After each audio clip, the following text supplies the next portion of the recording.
La historia de nuestra evolución hasta la aparición del hombre contemporáneo comienza hace aproximadamente 15.000 años, cuando se produce un cambio climático inesperado y de gran amplitud.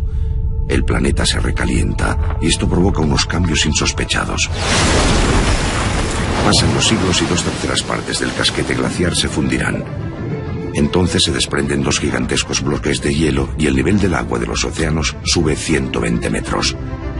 Se produce el gran deshielo. Poco a poco los contornos de la Tierra adquieren la forma que conocemos hoy.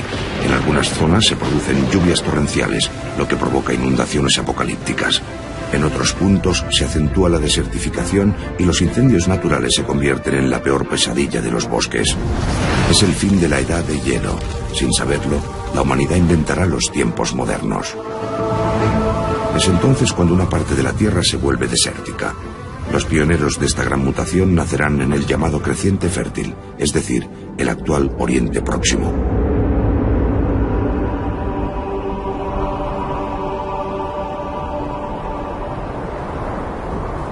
Todo esto sucedió hace 12.000 años. El planeta está habitado por un conjunto de 3 a 4 millones de hombres y mujeres. Son nómadas. Viven en espacios inmensos y solo se cruzan con otros seres humanos en contadas ocasiones.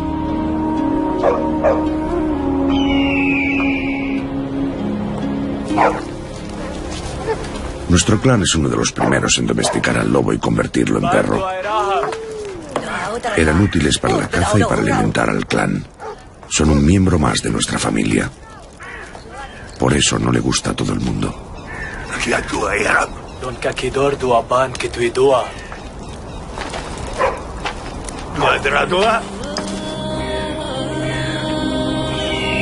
Me llamo Aar, el protector. Me prestan atención porque soy el más fuerte. Todos han dejado su destino en mis manos.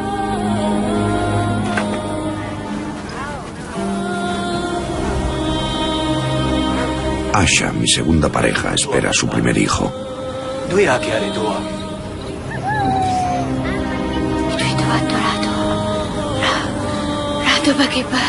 Para el parto encontraré un lugar donde haga buen tiempo y haya mucha agua.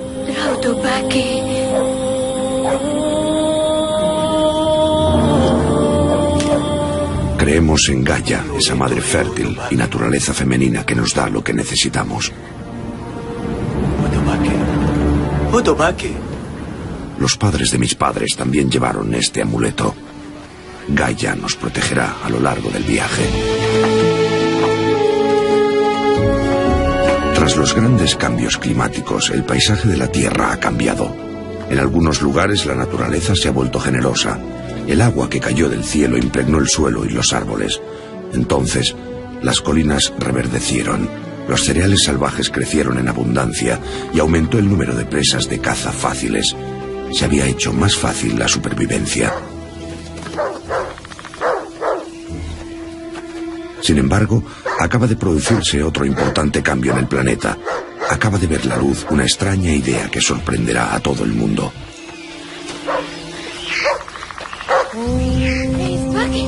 Se trata de unos tipis de piedra con techos de hojas.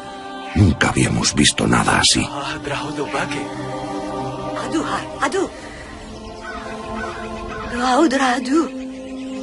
El lugar ideal para acampar.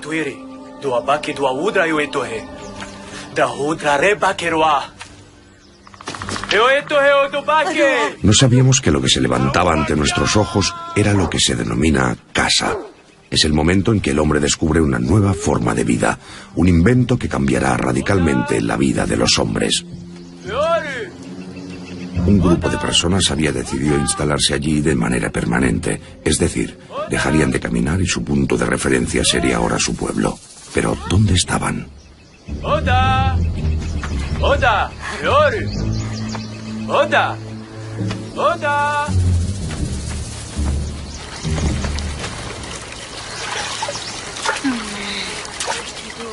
Una de las primeras cosas que nos sorprendieron fueron los recipientes de piedra. Estaban por todas partes. En ellos conservaban el agua y los alimentos. Nunca se nos había ocurrido fabricar unos recipientes tan pesados.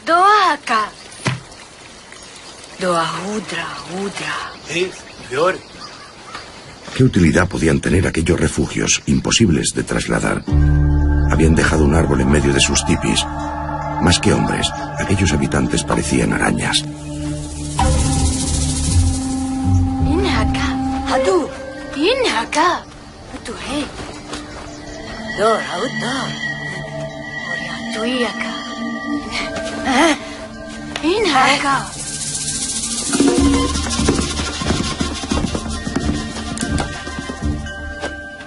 Calor fuera y fresco dentro. La temperatura era agradable y el olor también. El olor de los hombres, de mujeres y de niños le impregna todo y se mezcla con el de la carne seca. Había muchos alimentos allí dentro. Para sobrevivir sin penurias es necesario ser previsor, adelantarse al momento en que la naturaleza dejará de aportarnos nutrientes. Los sedentarios todavía no son agricultores, recolectan bayas y cereales. Aún no saben que es posible cultivar las plantas salvajes.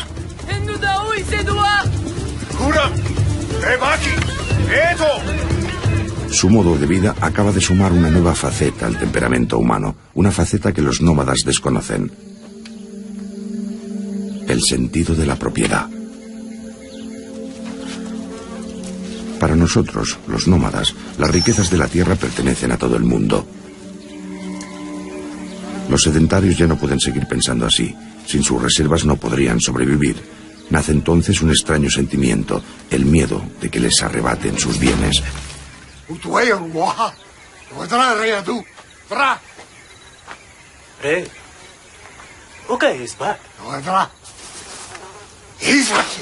Para el nómada, el desconocido es un viajero como él, pero cuando los bienes escasean, hay que compartir para sobrevivir.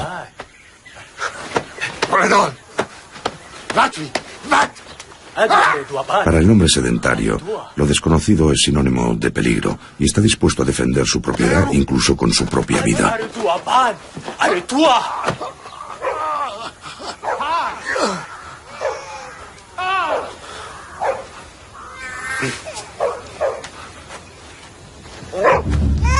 Habíamos entrado en la aldea como si estuviéramos en nuestra propia casa, pero sus habitantes lo habían interpretado como una agresión. Aquel extraño sentimiento que tenían referente a sus colectas se había hecho extensible a todo. Sus casas les pertenecían a ellos, sus recipientes de piedra también, e incluso el agua que estos contenían.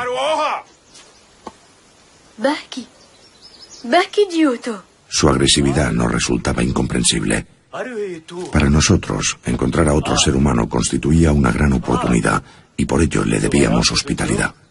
Pero lo más extraordinario es que consideraban que la tierra también era propiedad suya. Aquella tierra en la que habían vivido los antepasados de nuestros antepasados. No querían que nadie entrara allí sin su consentimiento.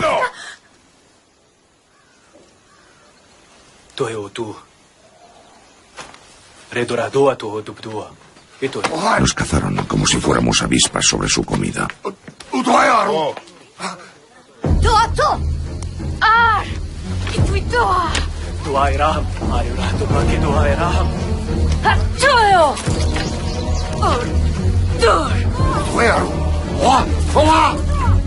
Hemos venido en son de paz.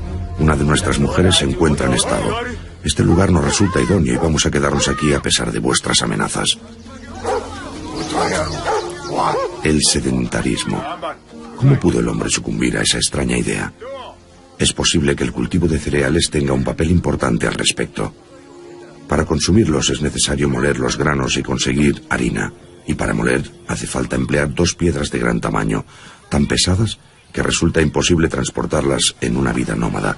Por esa razón, el hombre se detiene cerca de piedras de gran tamaño, deja de cambiar de sitio y eso altera considerablemente su comportamiento. Al término de la jornada, el nómada busca en qué rincón de la naturaleza puede dormir, mientras que el sedentario se dedica a hacer recuento de sus reservas. No cabe duda de que la vida nómada debe hacer frente a numerosas vicisitudes. Las mujeres embarazadas son las primeras que las sufren. Uno de los inconvenientes es que muy pocas veces contamos con amplias reservas y cuando la naturaleza deja de ser generosa con nosotros, sufrimos la carencia.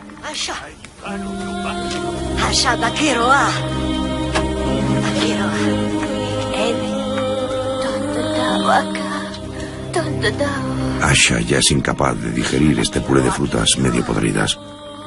Necesita carne. Necesita fuerzas. Pero se ha agotado la carne seca.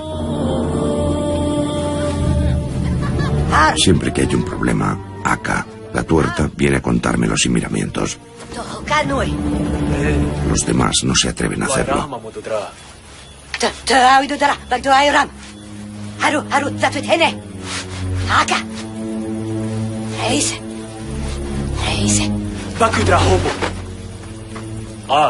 Es demasiado tarde para salir a cazar y pensar que todas esas provisiones están al alcance de nuestra mano. Entonces decidí acercarme a las reservas acumuladas en los tipis de piedra y coger lo necesario. Ni por venganza ni por codicia, simplemente porque lo necesitábamos. Aquella gente vivía rodeada de todos sus bienes y de los utensilios que necesitaban para moler, preparar y cocer aquel extraño grano que se había convertido en el eje de su subsistencia. La célula social de los nómadas es el grupo. La vida sedentaria trae una nueva unidad, la familia.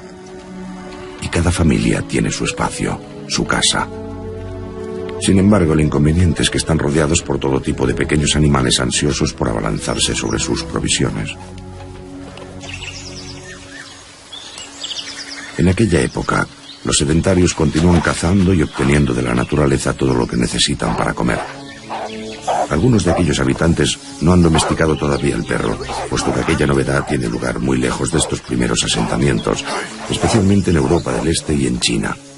El perro sirve para la caza, pero también para vigilar, para dar buena cuenta de los restos de comida y para dar compañía. El hombre ha encontrado en aquel animal un conjunto de intereses y era recíproco.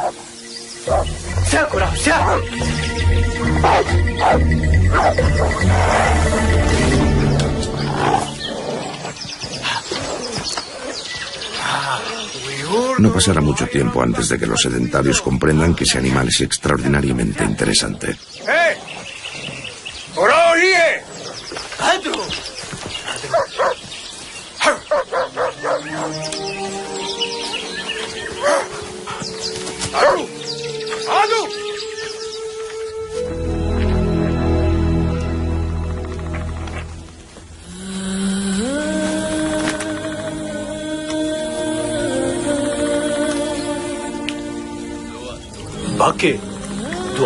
No lo toques, no es para ti. El viejo solo pensaba en saciar su hambre.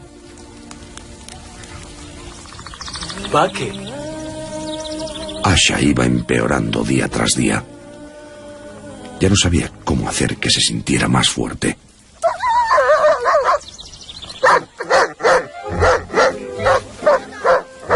Aquella tarde nos convertimos en personas recomendables, mientras que el día anterior aquellos lugareños ni siquiera nos dejaban beber de su agua.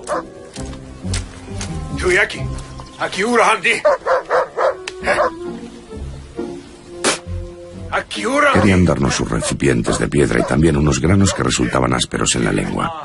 Pero no eran un regalo. Pronto comprendimos que lo que esperaban a cambio era que les entregáramos a uno de nuestros perros. Yo no quería todo aquello. Me parecía inservible y además no quería separarme de uno de mis compañeros más fieles.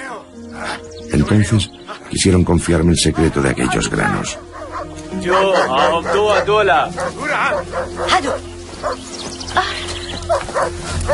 Asha presintió el peligro y quizá aquel día debería haberme fiado de su instinto. Éramos muy diferentes de aquellas personas. Pudimos haber evitado el drama que vino después.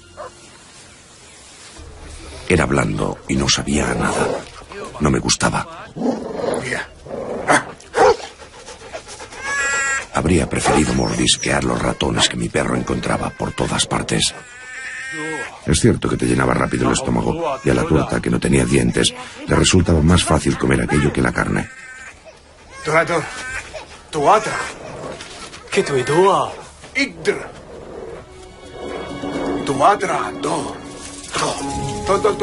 El sedentario había entendido que nuestro perro podía ayudarle a librarse de las aves que se comían sus granos.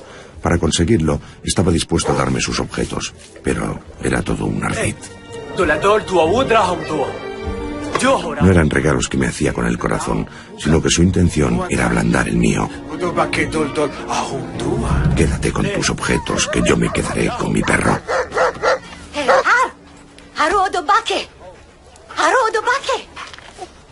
El sedentario acumula bienes. Poseer se convierte en un objetivo en sí, y el hombre empieza a creer que gracias a las riquezas acumuladas puede conseguir todo lo que desea, algo incomprensible a ojos del nómada.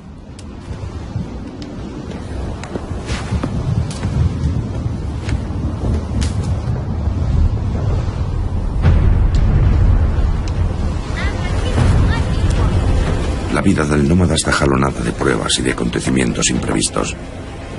La naturaleza y sus fuerzas dominan su existencia. Sus creencias están vinculadas a estas fuerzas inexplicables contra las que nada puede hacer.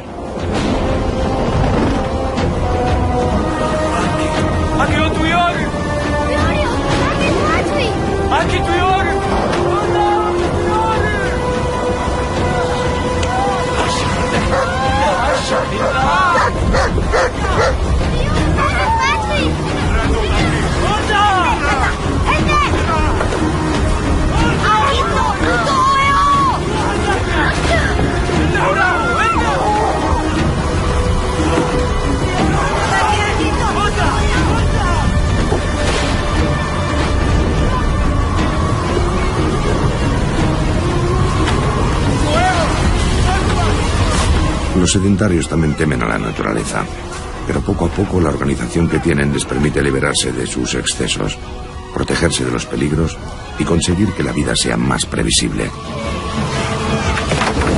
Los tipis de piedra no se tambalean bajo los azotes del viento y no se descomponen ante las llamas del fuego.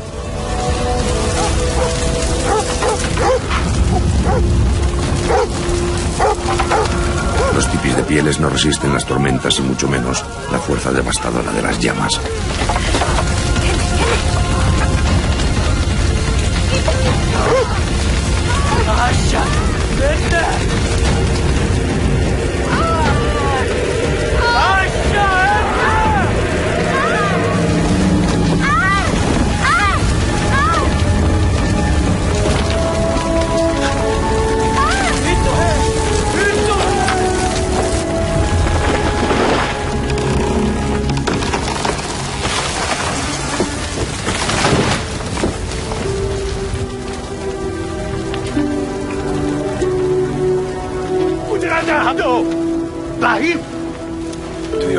Los nómadas estamos preparados para perderlo todo de la noche a la mañana. Lo que existía ayer puede que ya no exista mañana.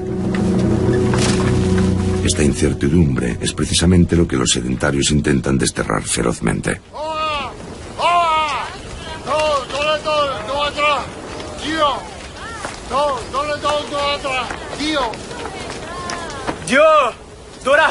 El sedentario no deja de buscar la forma de evitar las sorpresas desagradables. Los lugareños nos sugerían que nos uniéramos a ellos. ¿Marcharnos o quedarnos con ellos? Si nos marchábamos, Asha tendría que dar a luz a la intemperie.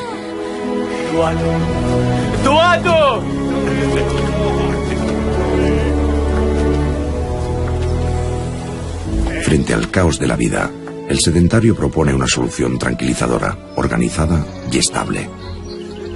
Incluso si los nómadas prefieren una vida aventurera y no tanto una vida dedicada al trabajo, disciplinada y rutinaria, la seguridad tiene un enorme poder de seducción.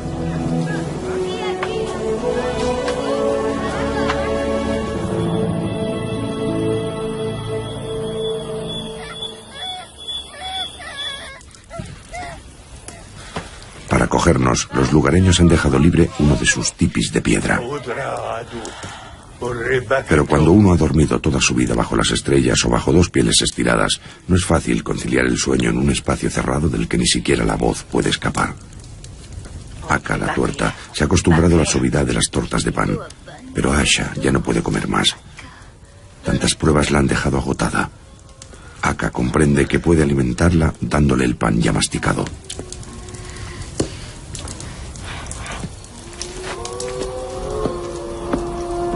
No solo necesitábamos la piedra, también aire puro, una brisa para refrescarnos. Prefiero dormir bajo las estrellas.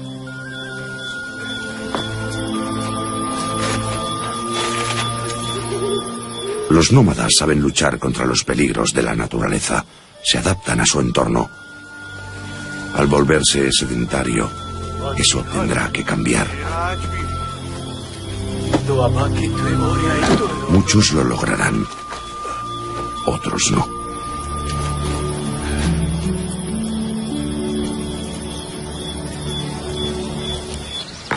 El nómada se adapta a su entorno, mientras que el sedentario adapta el entorno a sus necesidades. Han transcurrido varios días y hemos intentado acostumbrarnos. Al principio los lugareños fingían que se alegraban por nuestra presencia, pero poco después nació entre nosotros una verdadera complicidad. Urham seguía queriendo a mi perro, pero había entendido que solo se lo daría cuando las ranas criaran pelo, y como entonces no habían reparado en las ranas.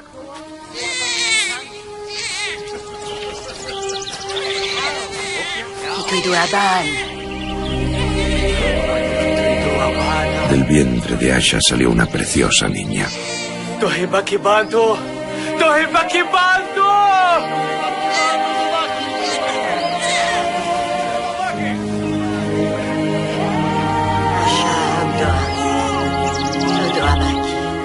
Pero Asha, como la primera pareja de Ar, no había sobrevivido al parto.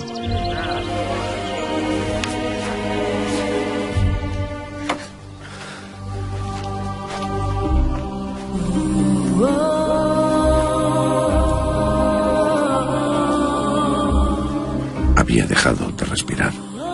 Se había unido a nuestros antepasados en el mar de las estrellas.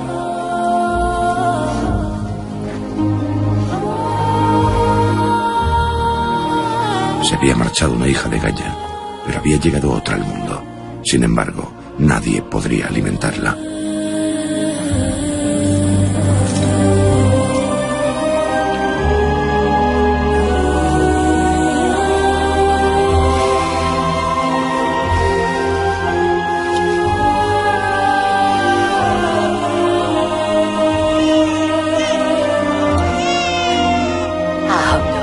En aquella época es posible que el hombre no fuera consciente del sentimiento de paternidad.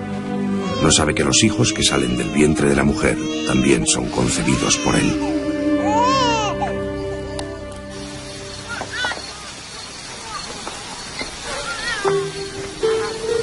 Los nómadas acompañan a los muertos con un ritual de paso al otro mundo. Después siguen su camino y solo se llevan su recuerdo.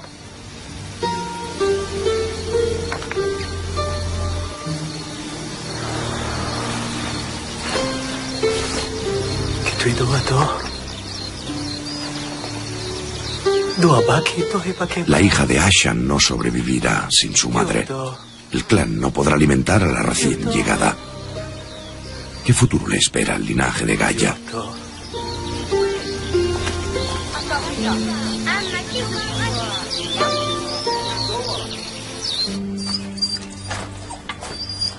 Al amanecer, retomamos nuestro camino. Le dejé mi mejor perro, a Urham, en recompensa por la generosidad de la que había hecho gala. Le dejé también a la hija de Asha. Solo así podría sobrevivir. Gaia también residía en aquel bebé. Su linaje seguiría viviendo a través de la hija de Asha.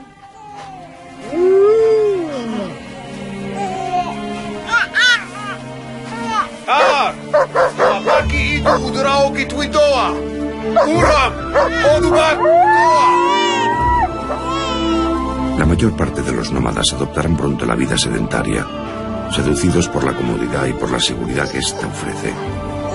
Dejarán en nuestros genes la sed de libertad y el afán por investigar lo desconocido.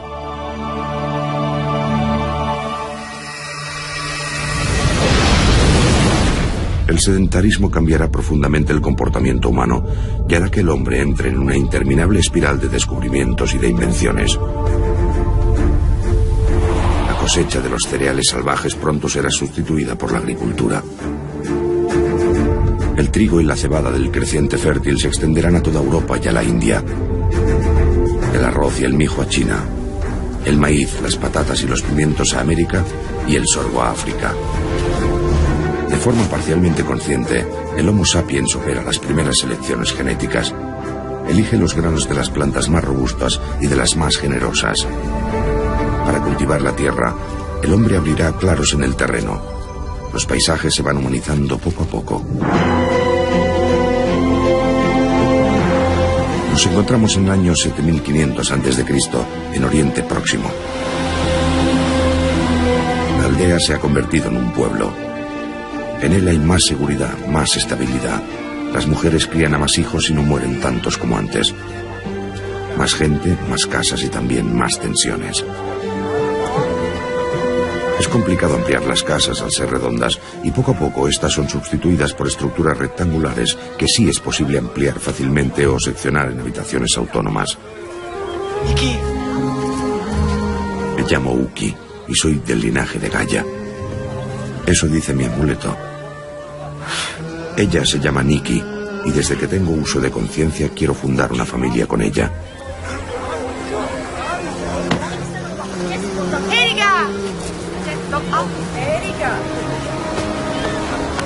Ahora tenemos una casa para los muertos. En ella guardamos los restos mortales de los antepasados del pueblo. Este lugar nos permite mantener viva su memoria. Para acordarnos mejor de ellos, nos quedamos con sus cráneos y los maquillamos de forma que se parezcan a ellos en vida. De esta forma sabemos de dónde y de quién venimos, es decir, quiénes fueron nuestras generaciones anteriores. La importancia de nuestras familias la da el número de cráneos reconocidos. Desgraciadamente no soy el único pretendiente de la bella Nikki. Uku, de la familia de los Beluta, es mi eterno rival. Los Beluta también son una de las grandes familias del pueblo. En su linaje cuentan con muchos hombres valientes. Pero Uku era un cobarde que se aprovechaba de su nombre para hacer maldades. Y aquel día sucedió algo que nunca debió haber pasado.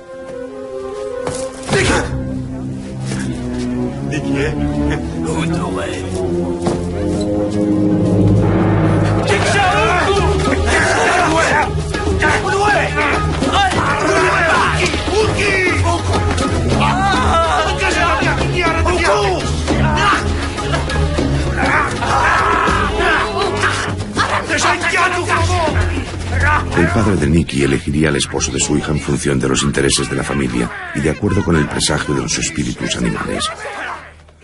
No obstante, nuestra reyerta había creado una situación peligrosa, por lo que solicité a mi padre el derecho de pedir inmediatamente la mano de Nikki.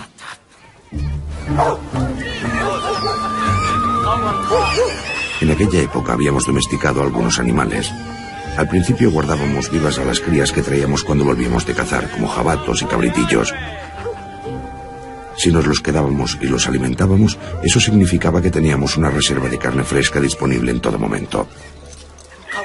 Aquellos animales no eran muy habituales, y decidí regalar nuestro único jabato al padre de Nikki como dote.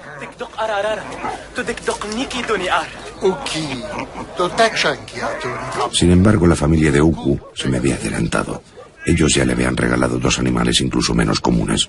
Los gatos habían llegado a nuestros pueblos atraídos por los roedores que se comían nuestras cosechas y pronto se convirtieron en un valioso aliado.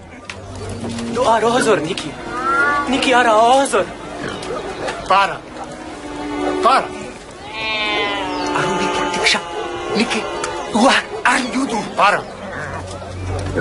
Poseer bienes determinaba ahora qué podíamos hacer u obtener de los demás. Por lo que el menos rico se convierte en menos poderoso que el más rico.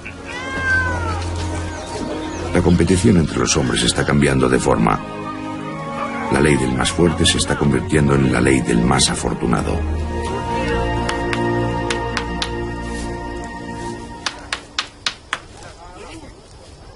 Con la sedentarización, la relación entre hombres y mujeres cambia. Aparece una nueva forma de deseo. Una poderosa atracción que pasa a conocerse como amor. En la sociedad de esta ciudad empieza a germinar una forma de libertad individual paralela a las normas del grupo.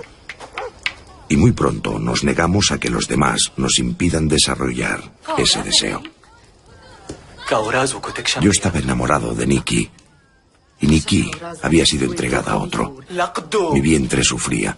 Mi alma estaba torturada. Encontré consuelo en el espíritu del bosque. Tenía en mi contra las reglas del pueblo y la autoridad de los ancianos. Si uno no está de acuerdo o se niega a respetarla, debe marcharse. Y eso fue lo que decidí hacer. Pero no me iría solo.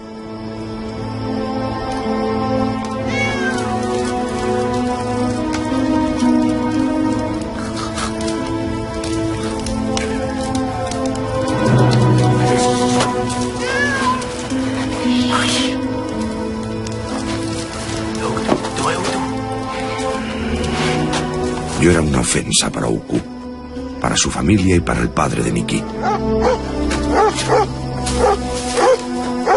Por esa razón decidí llevarme a Nikki lejos de allí, a otro pueblo, para fundar con ella una familia. Uki. Uki. Uki. Arutek Shadwadani.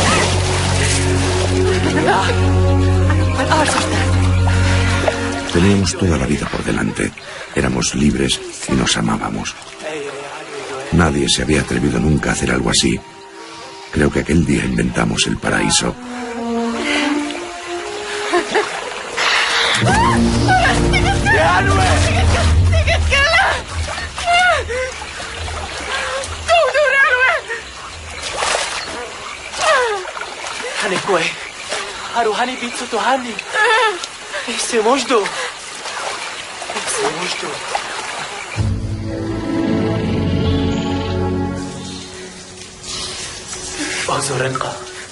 Nikki había enfermado, pero yo la curaría con plantas. Sin embargo, mientras tanto tendría que calentarla. Era peligroso, pero no me quedaba otra opción.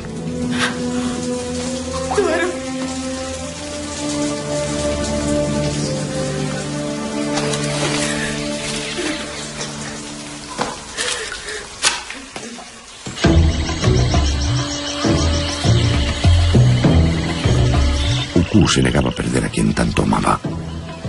Se había quedado sin su amada, y el poder de los cabezas de familia que estaban de su lado lo convertían en un enemigo duro, tenaz e implacable.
Me partieron en dos. Apenas podía respirar. Me aferré desesperadamente al hilo de aire que entraba y salía de mi pecho.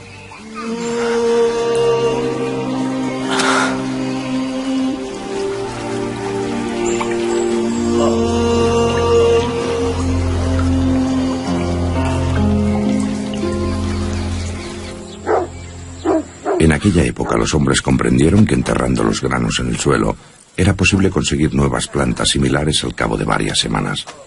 Saben incluso elegir las mejores plantas y logran mejorar continuamente la calidad de su grano.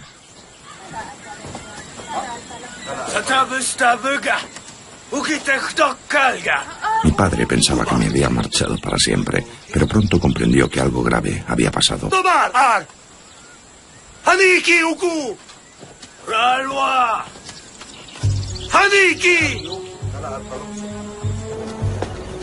Un conflicto entre dos individuos se transforma en una grave disputa entre dos clanes familiares.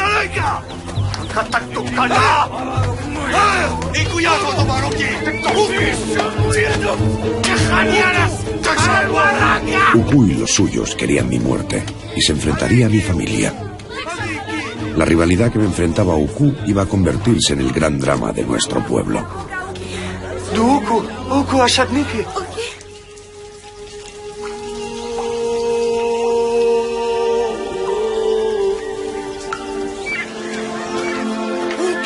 Mi padre y mi hermano me buscaron durante mucho tiempo.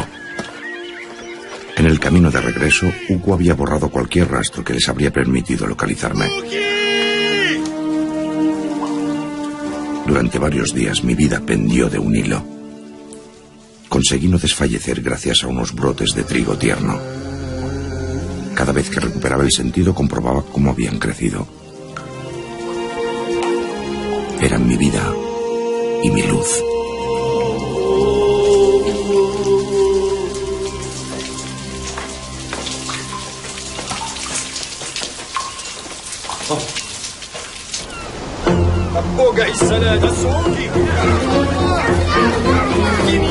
La gente sabe gestionar los conflictos familiares, pero no siempre saben afrontar los problemas entre familias. No hay ley, juez ni sanciones. Todavía no se ha inventado la justicia. Se había producido un ultraje en una de las familias. Su hijo había vuelto siendo un muerto en vida. Aquello era la guerra. El hombre conoce desde hace mucho tiempo el poder de las plantas medicinales. Sin embargo, la cirugía no aparece hasta esta época. El hombre empieza practicando la trepanación. Abre el cráneo para curar los traumatismos, la demencia y otras enfermedades inexplicables.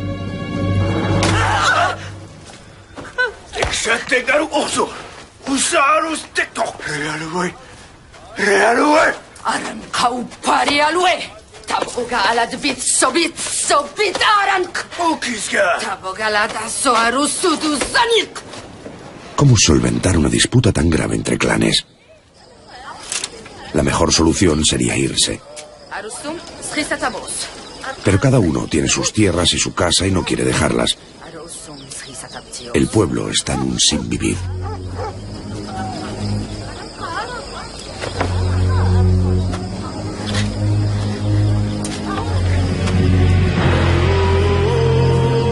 Por el hueco de mi cabeza había perdido mucha sangre y me quedé con una parálisis.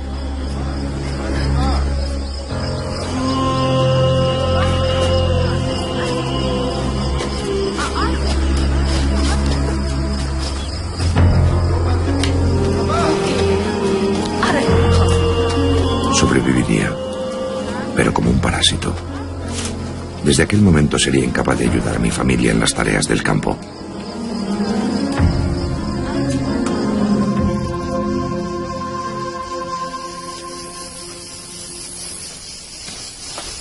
Aquel año nunca llegaron las lluvias.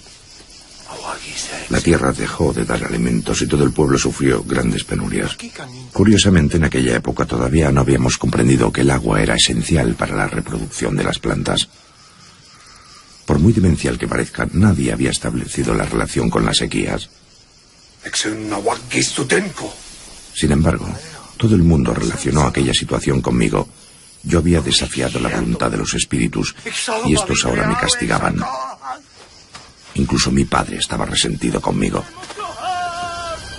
Se había creado una maldición y muchos me hacían responsable. Fue la primera vez que renegué de Nikki.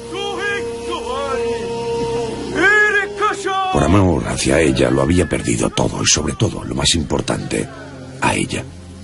Nunca volvería conmigo. Los espíritus me habían castigado. Estaba condenado a estar solo el resto de mi vida. Pasé mucho tiempo observando la naturaleza, intentando comprender sus secretos. Mi cuerpo ya no tenía fuerzas, pero mi espíritu continuaba despierto.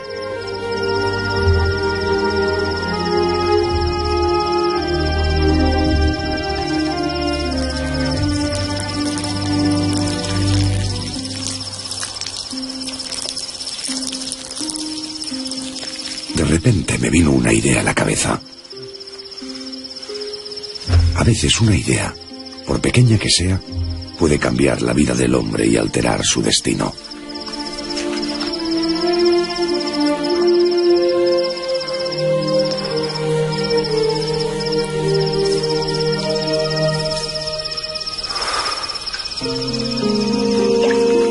Mis manos embadurnadas de barro trazan un surco en el suelo y el agua lo llena lentamente. Los granos germinan. Unos pequeños brotes verdes empiezan a crecer.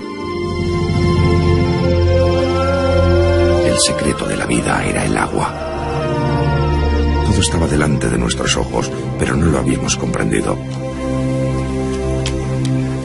Así fue como se inventó el riego en aquella época. Mi padre y mi hermano no me creían, y a pesar de todo, también colaboraron. No ahorraron esfuerzos. Lo hacía para concederme el gusto.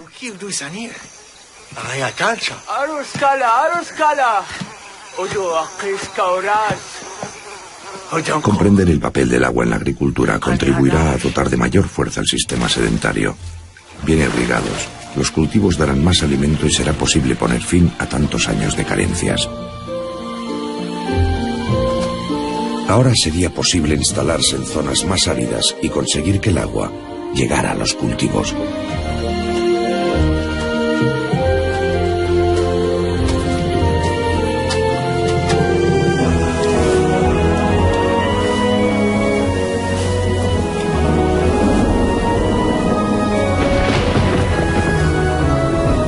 Había robado al cielo sus poderes y me mofaba de la lluvia. Mi idea era más poderosa que la naturaleza, más fuerte que todos los espíritus. Uku vino a espiar a nuestras tierras para comprender cómo era posible que nuestros campos estuvieran verdes mientras sus campos estaban secos. Seguía pensando que yo era pájaro de mal agüero.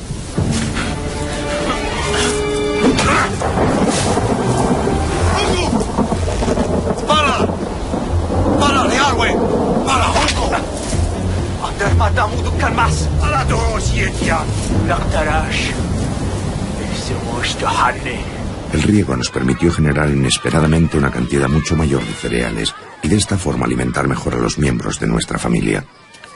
Nos encontramos pronto con excedentes de producción. Aquello se convirtió en una forma de riqueza y comprendimos que éramos más poderosos que los que tenían menos. La ventaja de esta nueva riqueza es que es posible comerciar con ella.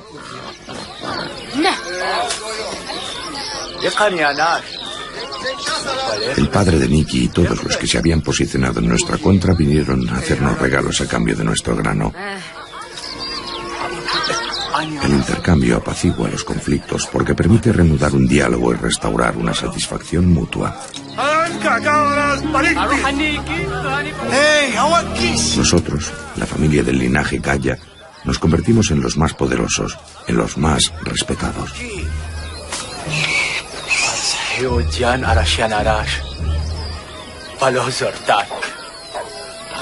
Sin embargo, yo no podía olvidar lo que me había hecho la familia de Uku.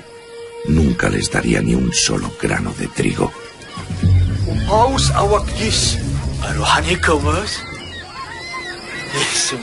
Aquello era un ejemplo de que la riqueza puede convertirse en una forma de violencia.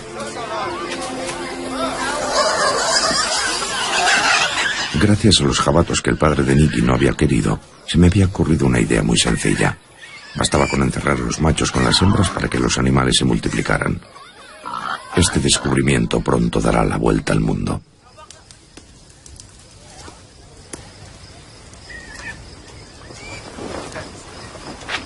Ok.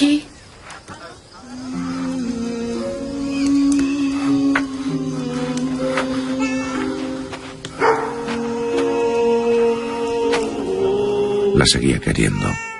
Nunca dejé de hacerlo.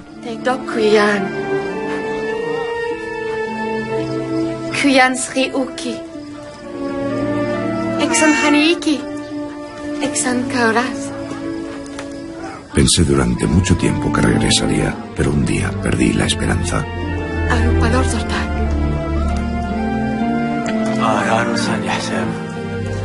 Nikki me convenció. No podía privarla de alimentos a causa del malnacido de su marido. No era culpa de ella, así que le perdoné.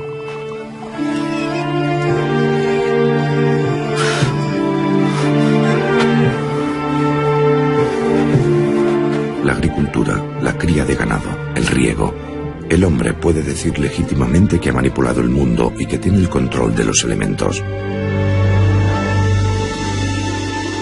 Había conseguido tener más fuerza que los espíritus.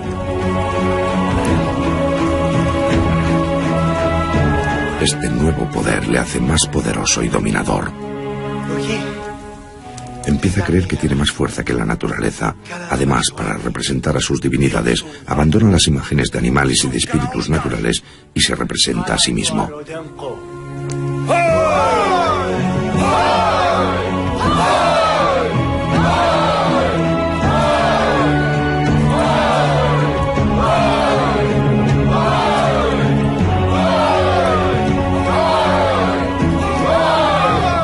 Uki ha encontrado incluso una mujer y ha fundado una familia. El linaje de Gaia tendrá descendencia.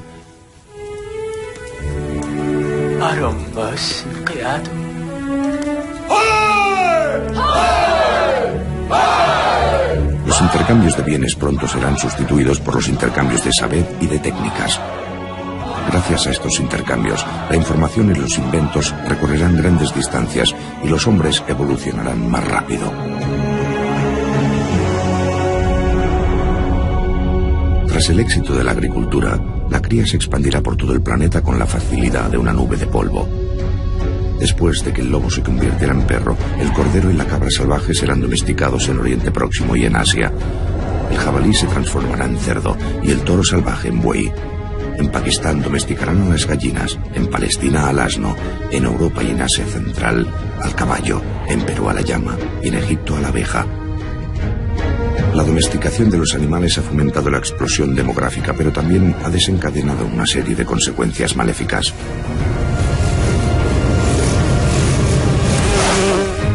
A los hombres les aguardan unas pruebas terribles. Estamos en el año 3500 a.C.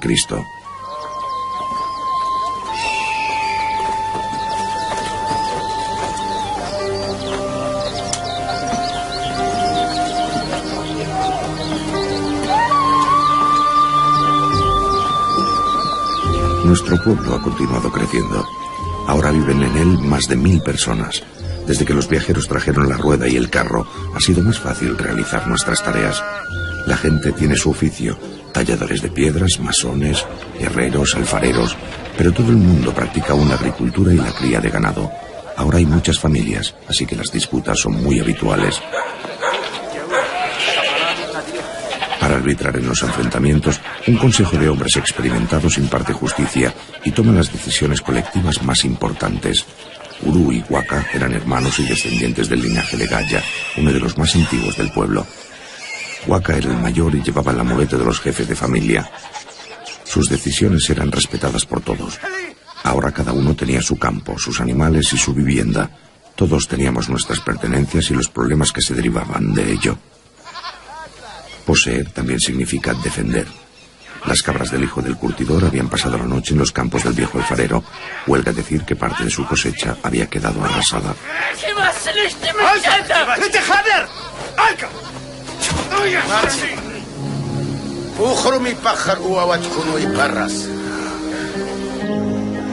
En casos como este siempre se recurría a la opinión del consejo. Los integrantes del consejo analizaban caso por caso, a menudo basándose en la costumbre. A menudo las ofensas mutuas se resarcían con el intercambio de bienes.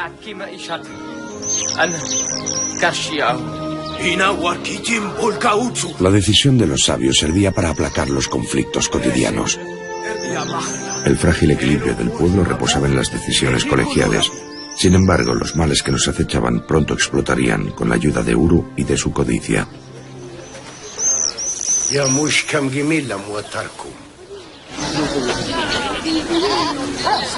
Yo era Ike, hijo de Waka, y perteneciente al linaje de Gaia.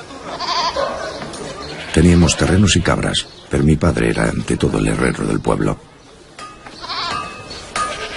Acababan de aparecer los primeros metales y su poder nos fascinaba. Yo le traía a mi padre los minerales que encontraba en la montaña, los que veía en estado natural, como el cuero o el oro. Él los fundía y los moldeaba para fabricar recipientes y pequeños utensilios. El problema de aquellos metales es que eran demasiado frágiles para remover la tierra.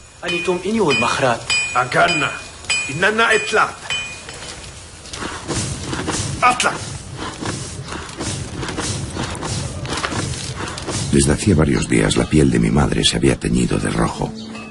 Todo el mundo sabía que pronto se produciría una gran tragedia.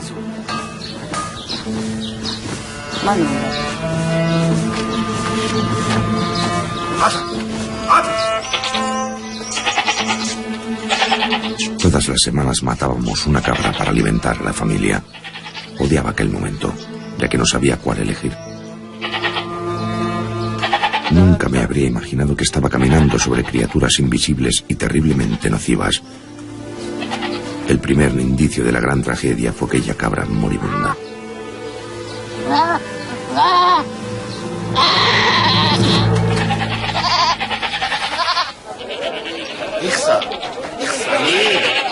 Los microbios, las bacterias, los virus. Sin saberlo, todas estas criaturas se desarrollaban a gran velocidad gracias a la concentración de hombres, animales, excrementos y desechos.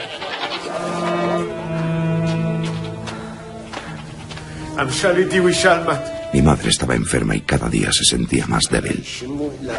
A las manchas rojas por todo el cuerpo le siguieron unas fiebres muy altas y abundantes vómitos. Uru, el hermano de mi padre, era curandero.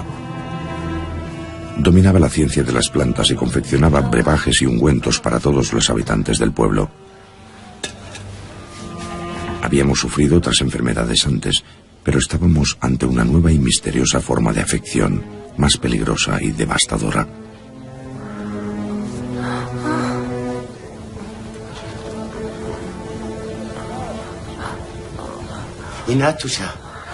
Uru intentaba no perder la calma y se aferraba a su prestigio y a su recompensa.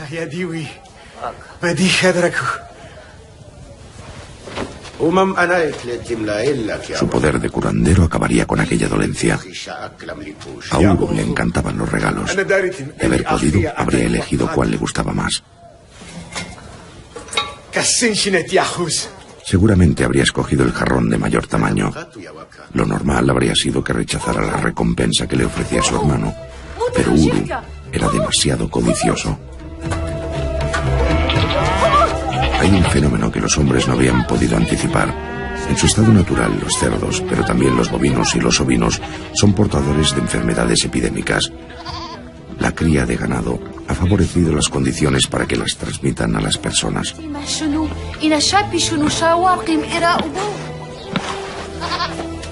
Sin embargo, en un principio nadie estableció la relación, ni siquiera Uru.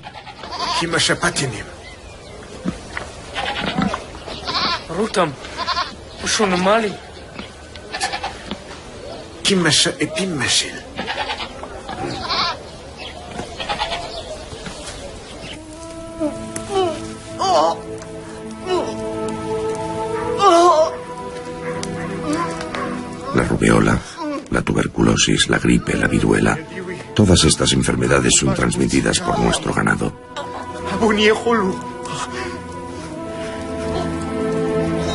Mi madre se moría. Le dolía todo el cuerpo y su agonía parecía muy dolorosa y nosotros permanecíamos a su lado impotentes.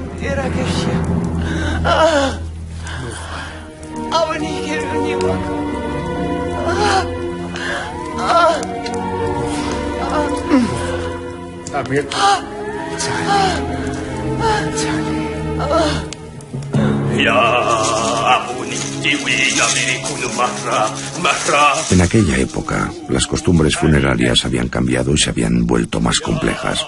Ahora se guardaba el cuerpo del difunto en la casa familiar, un indicio de que se otorgaba mayor importancia al linaje familiar. Toda la familia debía regalar algo a los muertos, incluido Uru.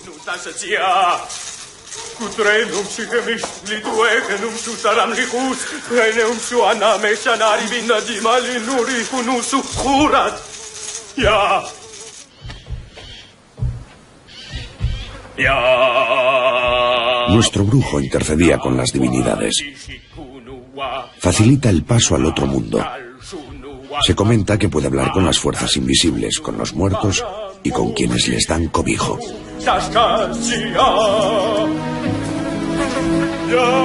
En pocos días se produjo una hecatombe. Toda la familia del alfarero murió de repente, y después otros y otros más. Familias enteras. Muy pronto empezaron a faltar personas para enterrar a los difuntos de cada casa.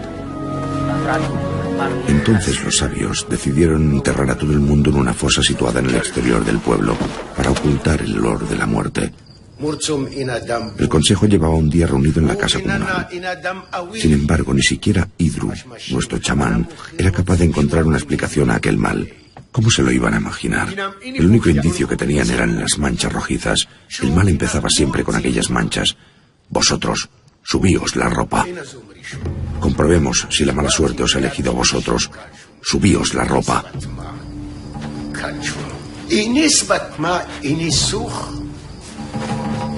El mal invisible que se cierne sobre el pueblo elige a sus cómplices, pero estos no pueden escapar puesto que el malvado lleva el rastro bajo sus ropajes. Los que tenían aquellas manchas eran seres malditos.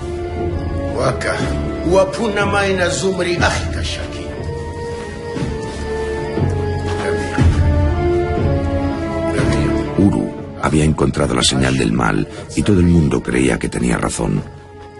Con unas pocas palabras bien escogidas, Uru se erigió como el único capaz de poner fin a aquella plaga.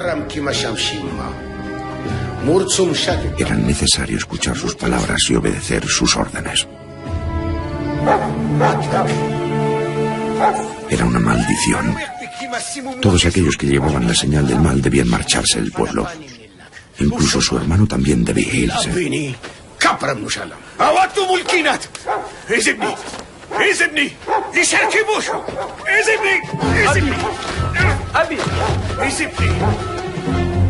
El hombre es incapaz de entender la función de los microbios y en un contexto tan catastrófico cuyo origen desconoce, echa la culpa a las fuerzas invisibles.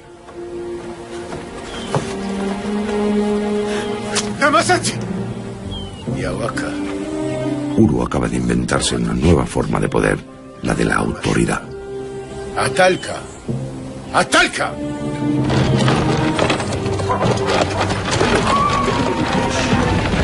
De esta forma, Uru se convierte en el hombre más importante del pueblo.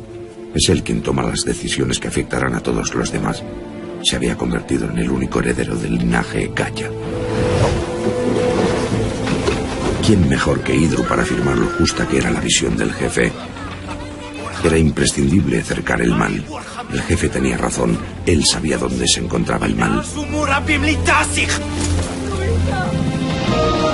En muy poco tiempo, la religión se convierte en el primer apoyo de la política.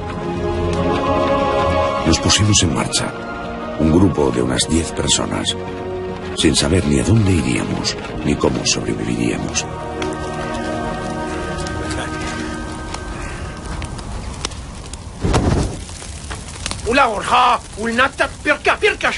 El fuego ahuyenta a los malos espíritus. Sin saberlo, Uru ha adoptado una medida saludable. Eliminar el mal a través del calor. Todos los animales muertos serían incinerados. Esta medida detuvo rápidamente la devastadora plaga entre los animales. Gracias, Uru, del linaje Gaya. Gracias por tu clarividencia. Gracias por salvarnos. Finalmente reconocieron su poder, su inteligencia y su justicia.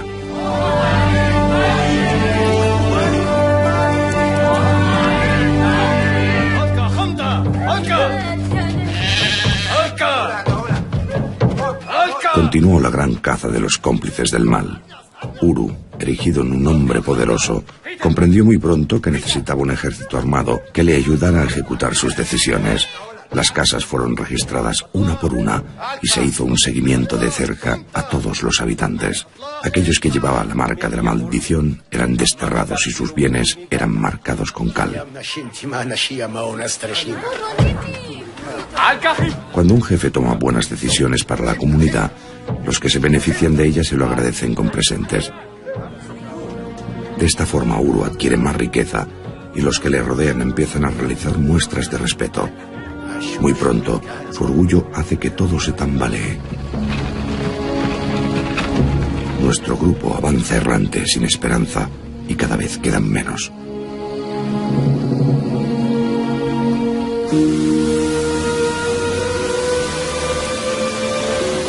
Las epidemias comparten características. Se propagan rápidamente y de forma eficaz de una persona infectada a otra, y son enfermedades extremas. O mueres o te recuperas en un periodo corto de tiempo.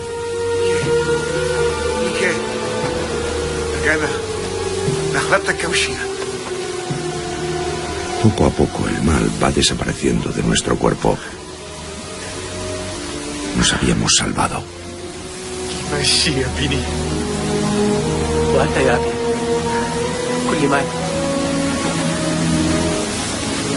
Las manchas rojizas habían desaparecido.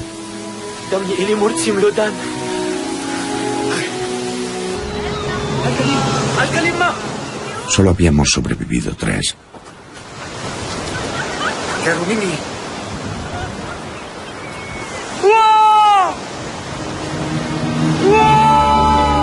Tras varias semanas caminando, encontramos la vida. Pero ¿quiénes eran aquellas personas?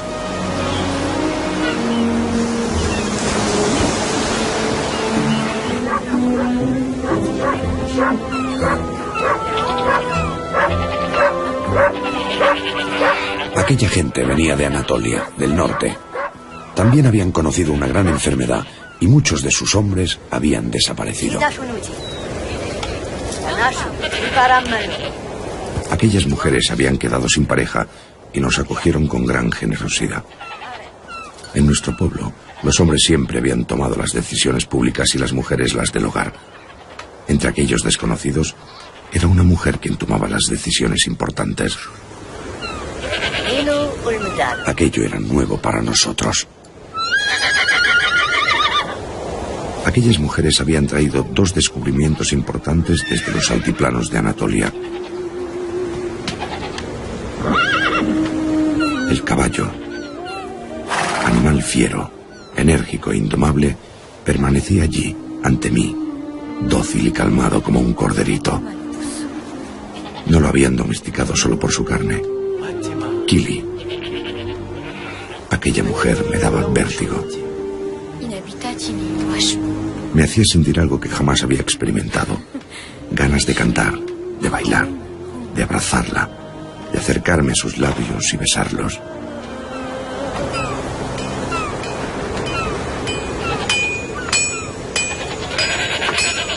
El segundo descubrimiento cambiaría la vida de mi padre y más tarde la de todos los hombres. ¿Qué era aquel metal? Era duro como la piedra. Mi padre nunca había visto nada igual.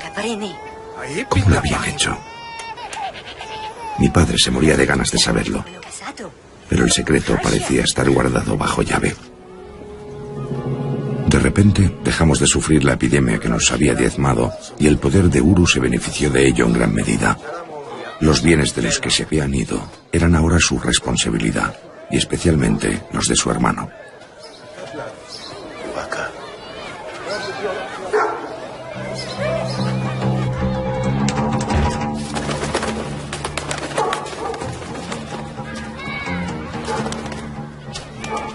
Pero, ¿qué utilidad tenían ahora en aquellas casas vacías? A Uru se le ocurrió la idea de recuperar la recompensa que mi padre le había regalado, pero no solo lo que le correspondía.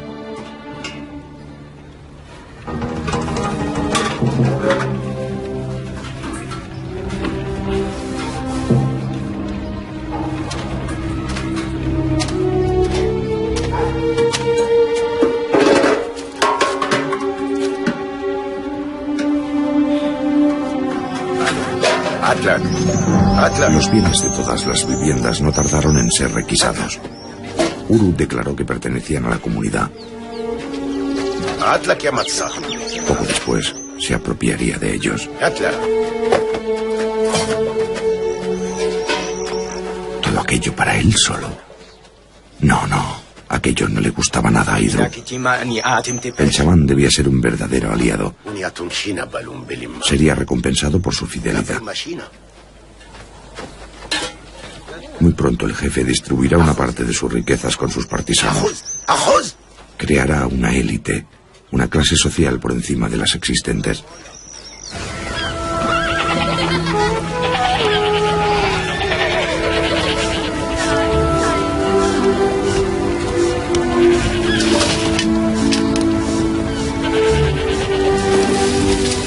El bronce, ese metal prodigioso. Los herreros de Anatolia se negaban a transmitir su secreto, pero el poder estaba en manos de la mujer tatuada, que también mostraba un gran afecto por mi padre. El cuero y el estaño mezclados en un mismo recipiente. Era muy sencillo, pero a uno se le tiene que ocurrir hacerlo. El bronce permite fabricar objetos mucho más resistentes y útiles, y servirá para aumentar la productividad de las sociedades agrícolas. Sin embargo, el bronce también permite moldear nuevas armas, mucho más resistentes.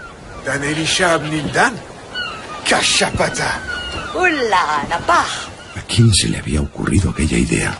¿Cuántas aleaciones se habían realizado como prueba antes de encontrar esta?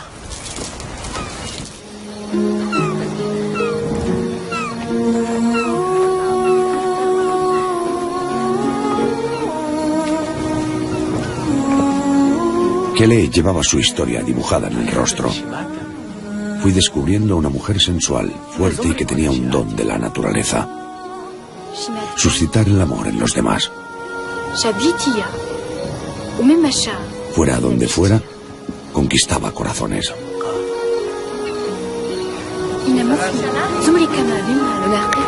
A mí me había ganado. Casi había olvidado el pasado y el dolor.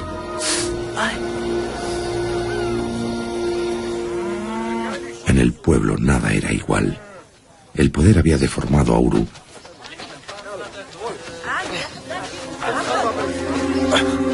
Ahora su estatus exigía estar alojado en la casa más grande, en la antigua casa comunal, y había ordenado que se dispusieran por todas partes estatuas con la efigie de Gaia.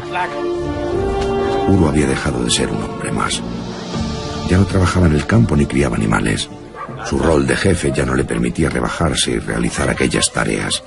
Era normal que fuera mantenido por aquellos a los que dirigía. A todos los lugareños se les pide que realicen su aportación al jefe del pueblo.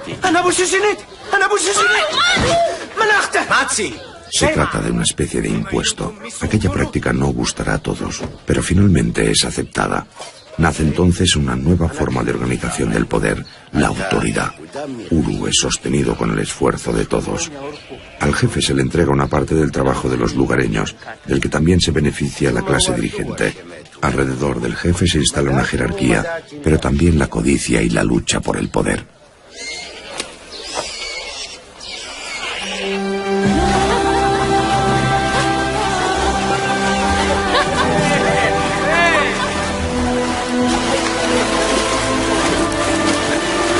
Kellen me había cambiado la vida. El amor me había convertido en un hombre y había encontrado el sentido a esta existencia caótica.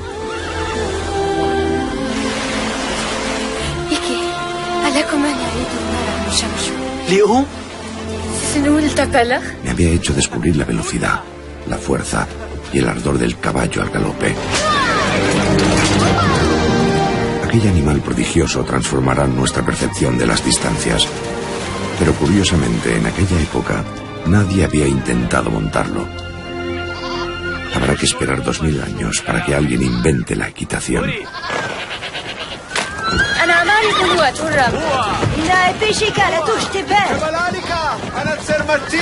Ya curados y con muchos más conocimientos, decidimos regresar a nuestro hogar.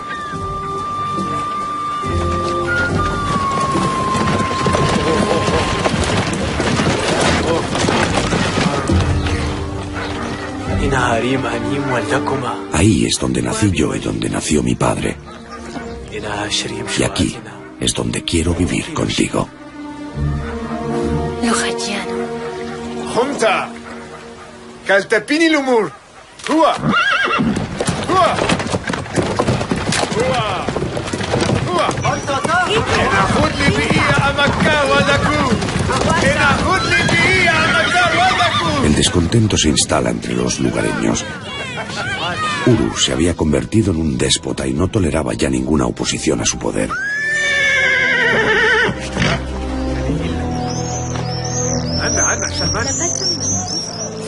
Nuestro regreso no entraba en los planes de Uru e Idru.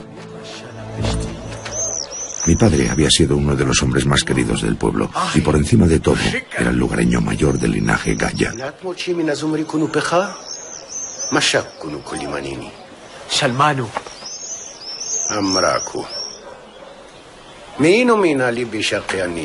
Lo primero que quería saber era qué regalos le traía su hermano de su viaje por aquellas tierras lejanas. Piedras. ¿Qué tipo de presente era aquel?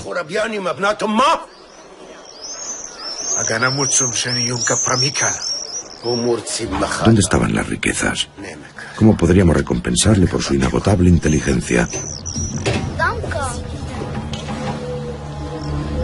El poder llama al poder. Poseer bienes llama más riqueza y finalmente eso perturba el espíritu.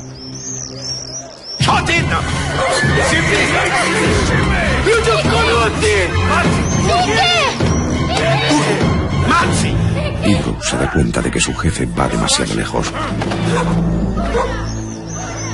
¿Pero qué podía hacer él?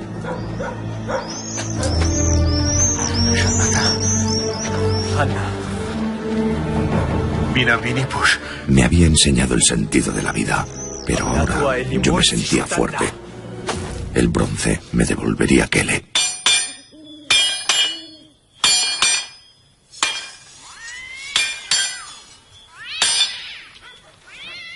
Cuando el poder se vuelve abusivo y se rompe el equilibrio entre los beneficios que aporta y el precio que se cobra, este es condenado.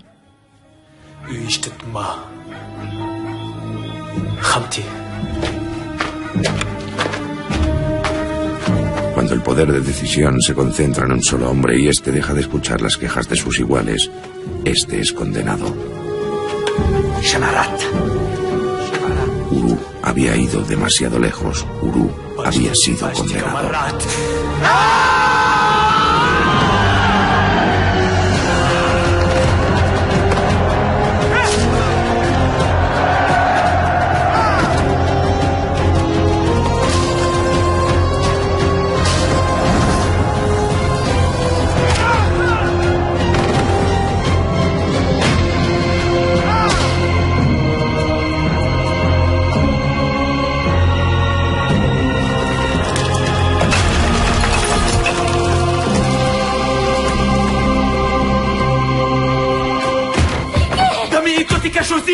¡Ulla, Yaike!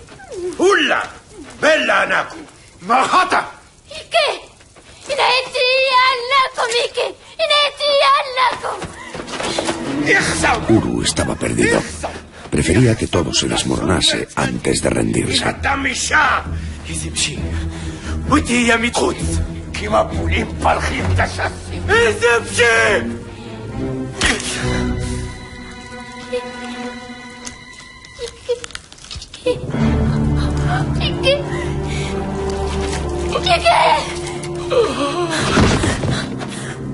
Idru el chamán le había traicionado.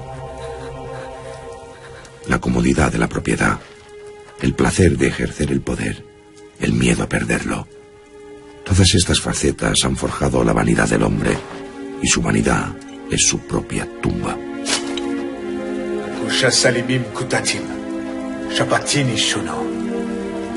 Mi padre decidió entonces que yo debía reinar. Me correspondía a mí guiar a nuestro pueblo y a conducirlo a través del nuevo mundo que se abría ante nuestros ojos. Tanto Kele como yo intentaremos estar a la altura. Las autoridades pronto se convertirán en reinos.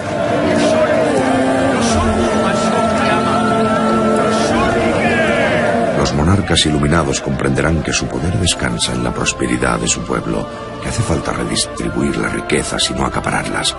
Sin embargo, para ostentar más riquezas sin quitárselas a su propio pueblo, es necesario salir a buscarlas.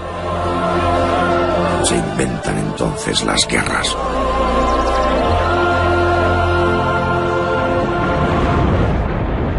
A lo largo de los 2000 años siguientes verán la luz en todo el planeta un sinfín de ciudades grandes y poderosas, en Asia, en Oriente Medio, en el Mediterráneo, en América. Las aglomeraciones más ricas querrán aumentar su tamaño. Formarán los primeros ejércitos y se apropiarán de los pueblos vecinos, incluyéndolos en su órbita. Nacen entonces las primeras ciudades. La primera de ellas florecerá en lo que es actualmente Irak. Se trata de la gran civilización sumeria. Estamos en el año 2500 a.C., en Mesopotamia. Me llamo Tobar, soy pastor, y provengo del linaje de Gaya. Desde pequeño he soñado con ver una gran ciudad. ¿Quién habrá construido esos edificios tan majestuosos? ¿Eran acaso obra de los dioses? Desde su aparición, las ciudades ejercen una fascinación inmensa sobre el hombre. Asistimos por primera vez en la historia a la convivencia de poblaciones de orígenes y lenguas diferentes. Pueblos conquistados, esclavos, mercaderes itinerantes, artesanos, granjeros de toda la región acudían a intercambiar cosechas y animales.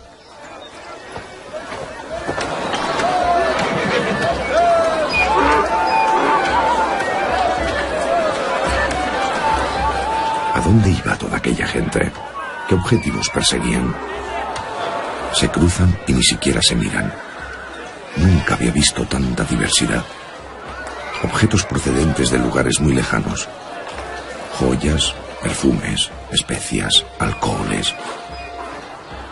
Algunos de ellos eran útiles, pero otros tenían por objetivo únicamente el placer. El placer de la vista, del olfato, del gusto, del oído.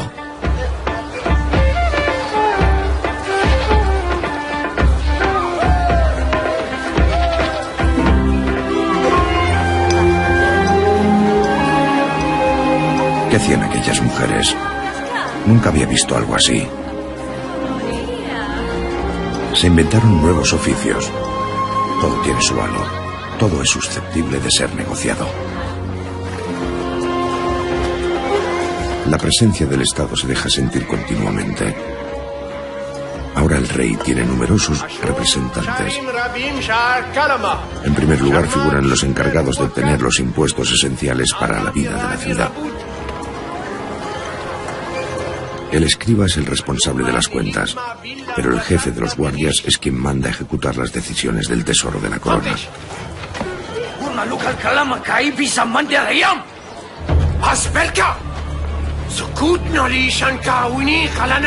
Algunos individuos intentan ya minimizar su fortuna para disminuir su contribución al Estado.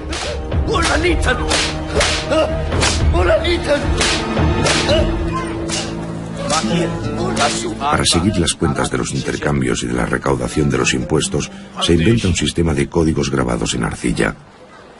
Estamos ante el nacimiento de la escritura, pero por aquel entonces solo sirve para tomar nota de las transacciones. Aquel escriba me fascinaba. Sarki dominaba el poder de los signos, y para mí aquello constituía un saber mágico. ¿Sería capaz de contar las estrellas del cielo? El tejedor fabricaba telas para los notables y su deuda con el Estado se había triplicado. Le era imposible pagarla. Sarki y él habían establecido una relación de amistad y sin pensárselo dos veces se lanzó en su ayuda.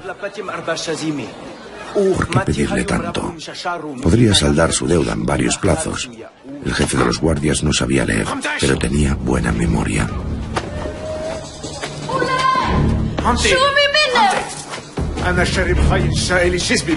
Su fuerte carácter no conocía límites. Servía al rey en cuerpo y alma, con mucho celo, pero aprovechaba la autoridad que le había sido conferida para satisfacer su crueldad.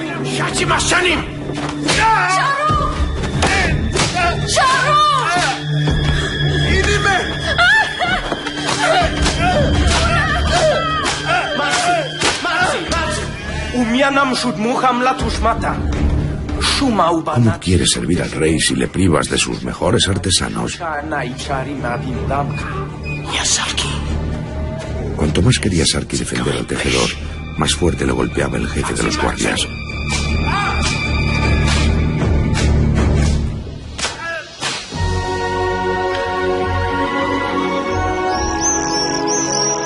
El Palacio Real.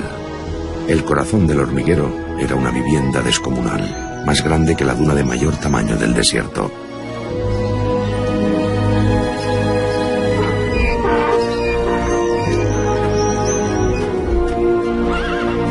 Aquí iban a parar todos los impuestos recaudados. Mi gran ilusión era ver qué se escondía tras aquellos muros. Pero era un territorio prohibido.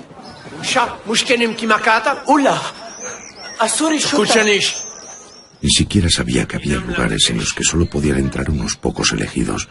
Nunca había visto algo así.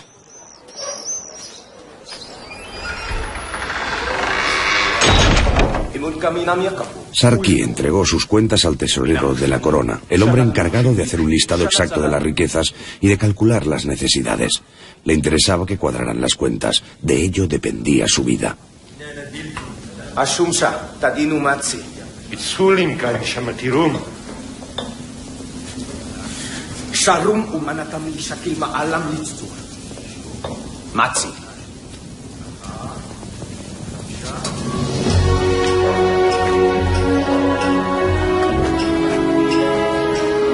Quería saber a toda costa qué había detrás de aquel muro. ¿Por qué ocultaban a los habitantes de la ciudad las actividades que desarrollaban allí dentro? En mi pueblo era muy fácil ver al jefe, bastaba con pedirlo.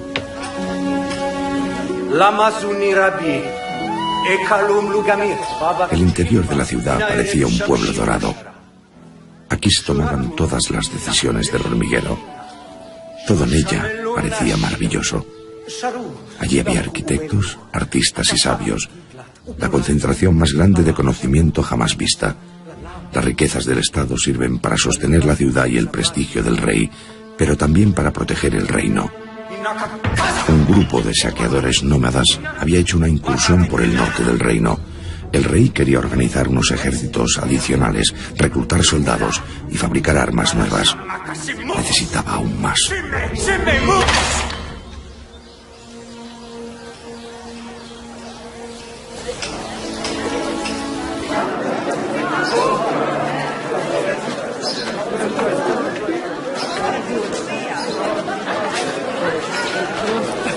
Aquel escriba me fascinaba. Ardían deseos de conocerlo y sobre todo de aprender de él. Su saber me maravillaba. Ahora sabía por qué había venido aquí.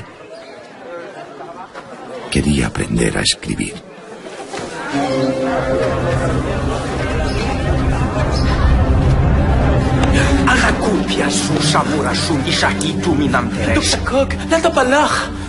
Te lo ruego, enséñame. Me temo que escribir no es algo a lo que todos tienen acceso. Este arte está reservado a una élite de la que tú no formas parte. Gracias a la escritura, los reyes pueden extender su poder hasta unos límites geográficos insospechados. Sin embargo, sus secretos deben permanecer en secreto. Nadie debe ser capaz de descifrarlos. De ahí la importancia estratégica del conocimiento de los símbolos.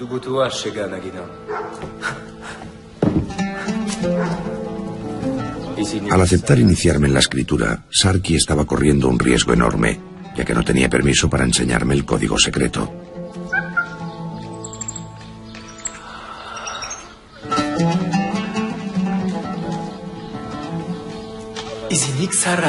Tú mira y calla.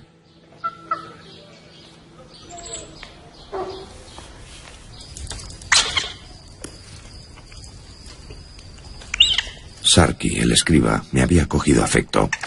Creo que le gustaba mi juventud, mi ingenuidad y mi admiración por él.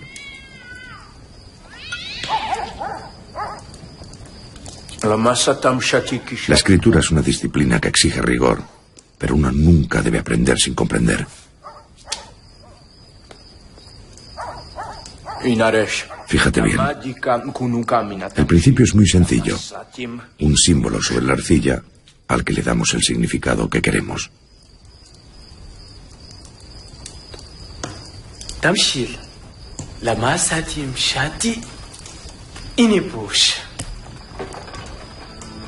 El linaje de Gaia es antiguo, pero yo desconozco de dónde provenimos. Ojalá mis antepasados hubieran sabido escribir. Había suspendido mi primera clase, pero le había dado una idea a Sarki, una idea que podría salvar a su amigo el tejedor.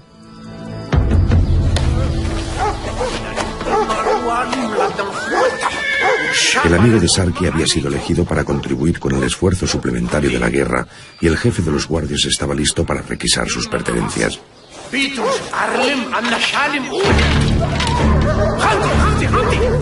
La complejidad de la organización de la ciudad incluye también sus dosis de injusticias y desequilibrios.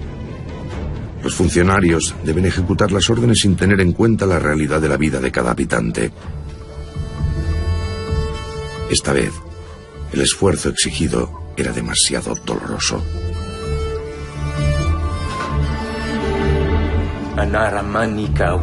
El tejedor había ocultado sus últimas pertenencias. Tras 20 años de fidelidad, Sarki estaba a punto de traicionar a su rey. Estaba en contra de los abusos y dispuesto a mentir para salvar a su amigo, que había requerido su ayuda.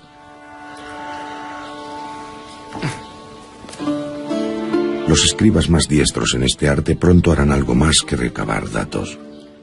Inventarán nuevos símbolos para representar conceptos, ideas y palabras.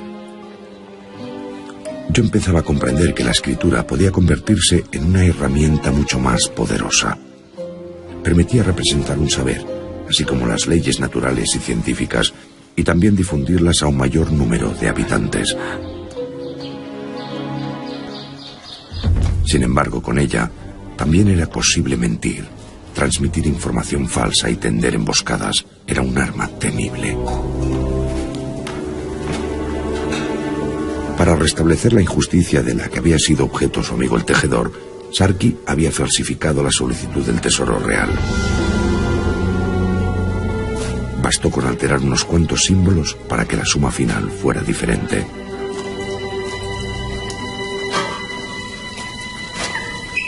El tesorero estaba tenso, ya que era incapaz de recaudar todos los bienes exigidos por el rey.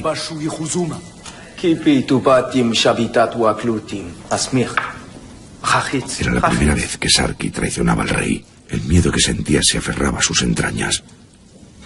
La falsificación estaba bien hecha, pero el tesorero tenía una duda.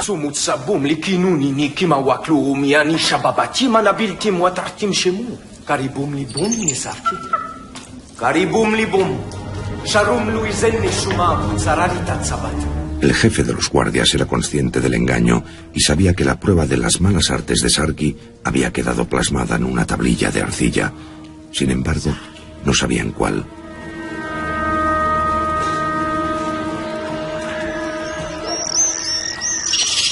Sarki me trataba con mano dura. Apenas me dejaba salir. Comía poco y no me correspondía dormir más de 4 horas por noche. Cuanto más rápido aprendía, más aumentaba Sarki sus exigencias. A veces echaba de menos la vida del campo con los corderos. Un momento, ¿cómo se escribe la palabra cordero? Imerlu udu.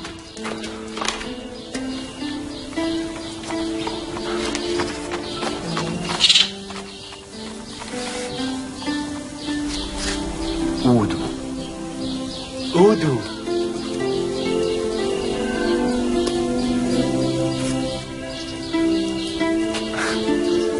Udu.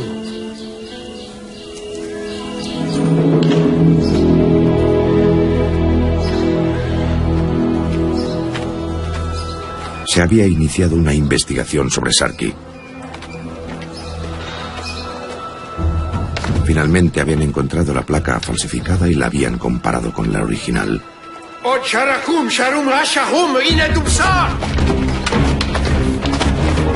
¡Sarki! ¡Sarki!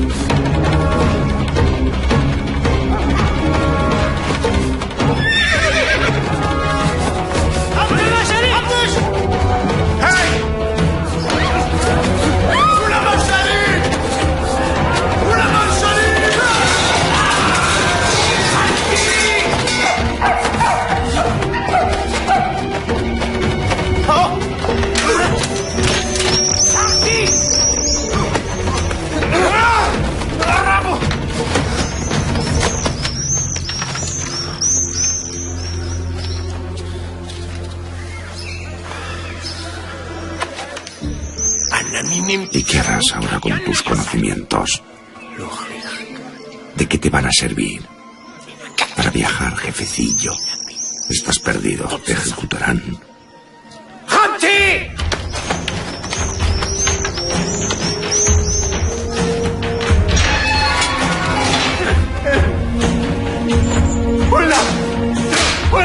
Sarki fue enviado a la cárcel. El vigilante de las mazmorras era conocido en toda la ciudad por su fuerza y crueldad.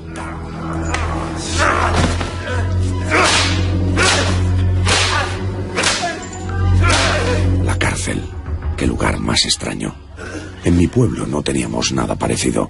El que era castigado era vigilado por los demás. Todo el mundo le seguía de cerca y la vergüenza era su mayor castigo.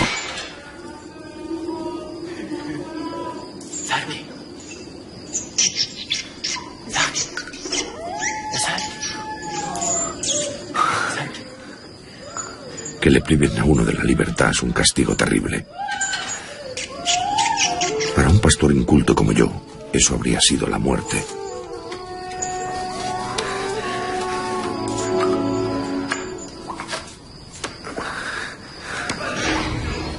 Pero el alimento intelectual permite soportar muchas cosas. La soledad, la ira, las persecuciones.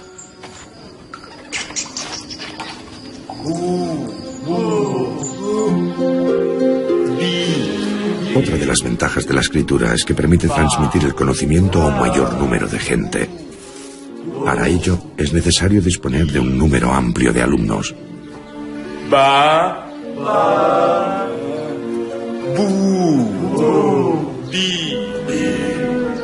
A Sarki se le metió en la cabeza instruir a todos los prisioneros, incluso al mudo.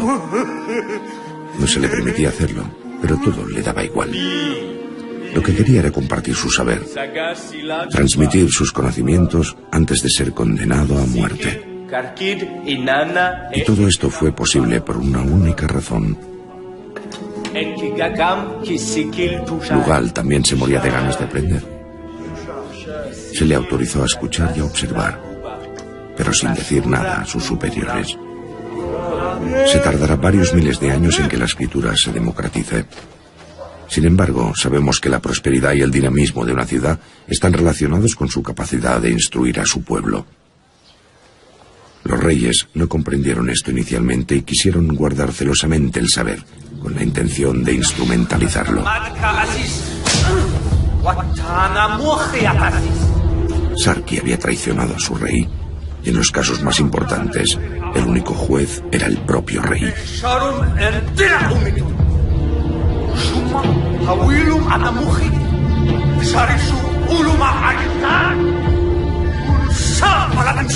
Sarki es castigado con la pena de muerte. La humanidad tardará mucho tiempo en separar la justicia del poder.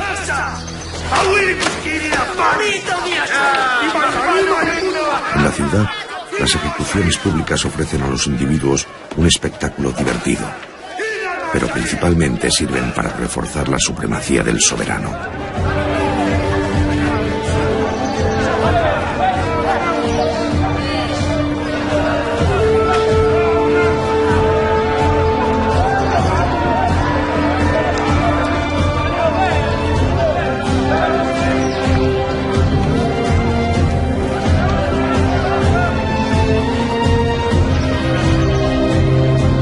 Podía quedarme de brazos cruzados.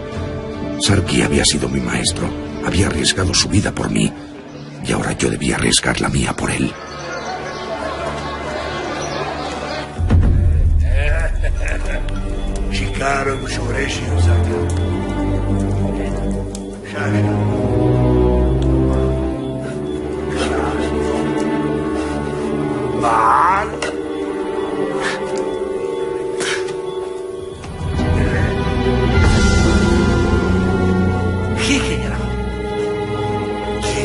El vigilante estaba orgulloso de lo que había aprendido. Le gustaba inventarse sus propios símbolos. Le quería. Pero aquel día comprendí hasta qué punto él me quería a mí. Yo era su discípulo, su protegido. Me llevaba en su corazón. Toma, el símbolo de los Gaia. Él te protegerá.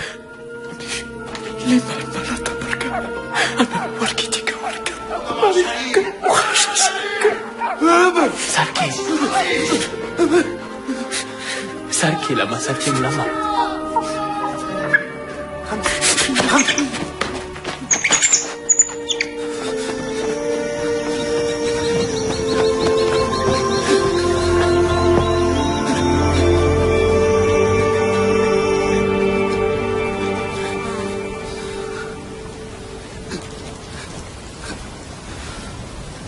Viviendo en grandes ciudades, el hombre va poco a poco venciendo los peligros de la naturaleza. Ahora ya no los sufre, pero el problema es que tampoco los conoce. Aunque ya sabe leer las estrellas para encontrar su camino, no sabe encontrar agua en el desierto. Sin sombra que le proteja, su cuerpo le abandona.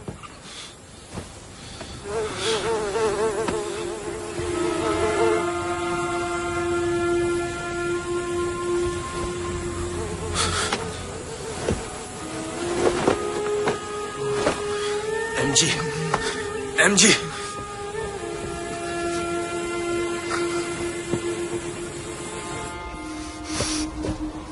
Sarki siente que su final está cerca, pero no se arrepiente de nada.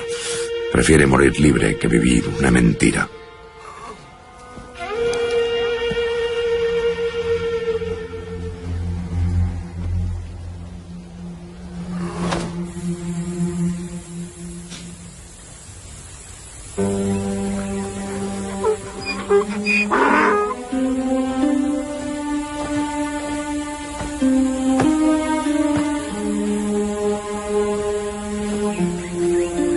Los habitantes del desierto empiezan a acostumbrarse a encontrar entre las dunas a ciudadanos que han errado su camino. Suele ser muy tarde para salvarlos, ya que han muerto de sed.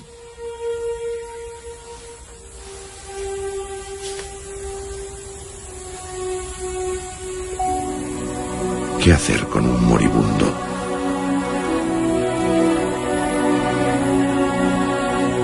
¿Desnudarlo y dejar su cuerpo a merced de los buitres?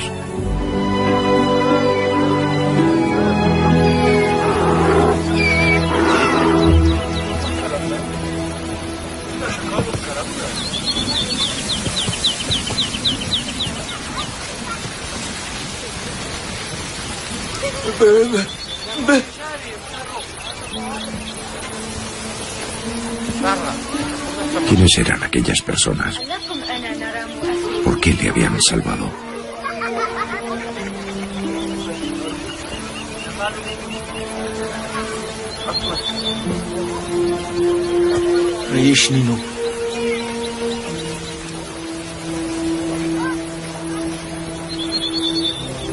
Eran nómadas, y para ellos un desconocido es un viajero al que deben ofrecer su hospitalidad. Aquella gente formaba parte del linaje de Aar, una familia con muchos años de historia que nunca se había convertido a la vida sedentaria. Conocían el linaje de los Gaia. Lo conocían muy bien. Yo continué estudiando por mi cuenta, pero sin olvidar a Sarki.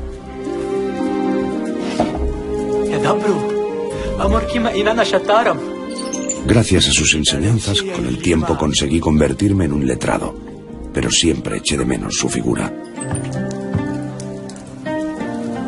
Me lo había dado todo, a mí, al pequeño pastor.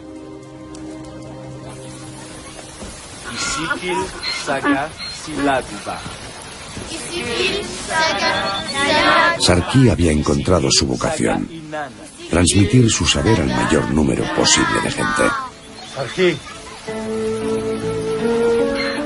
Era su forma de vengarse del poder abusivo de los reyes y, sobre todo, arrojaba una nueva luz sobre el camino del saber.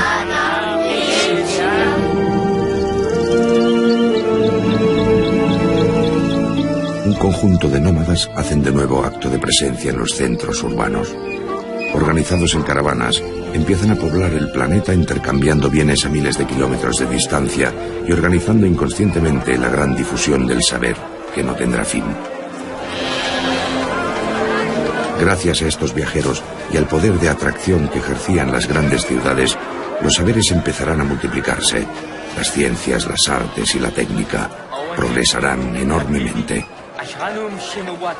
Gracias a Sarki, la humanidad consiguió dominar las cifras y los símbolos. El conocimiento de la escritura permitirá a todos los pueblos liberarse del poder exclusivo de los reyes.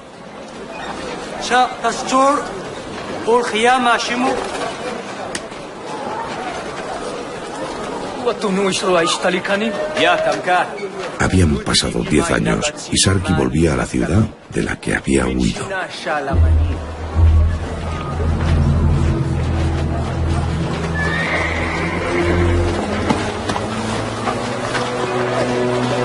Ursak bilgash, Dumunen sonati, Ekori yelashe, Girni ashmongu.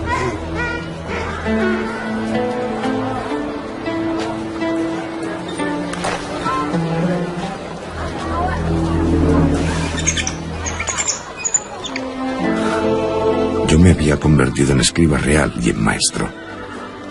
Sarki no podía creerse lo que veía ante él. Estaba orgulloso de mí.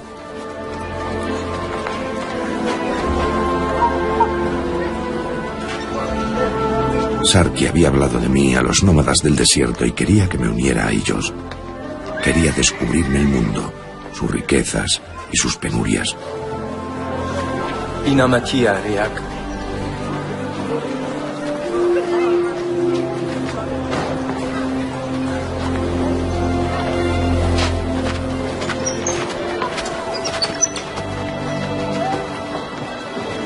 Decidí quedarme, porque mi sitio estaba allí, en medio de mis discípulos. La escritura me necesitaba. Mis funciones ya no se limitaban a contabilizar los tesoros del rey. Ahora me dedicaba a escribir la gran historia de la humanidad. Escribiría la continuación de la historia del linaje de Gaia para que en todos los confines de la tierra la leyeran y la escucharan durante miles de años. Muy pronto la escritura se convertirá en el pilar de la creación del hombre, en el medio de comunicación más poderoso del universo. La población se contará muy pronto en miles de millones de individuos y estos se transmitirán sus conocimientos de forma mucho más rápida. Y cuando no sepan hacia dónde ir, echarán la vista atrás para saber de dónde proceden.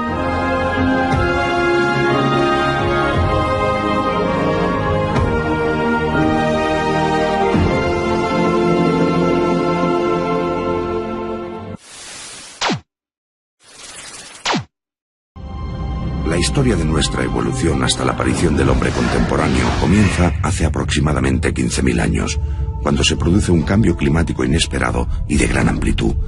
El planeta se recalienta y esto provoca unos cambios insospechados.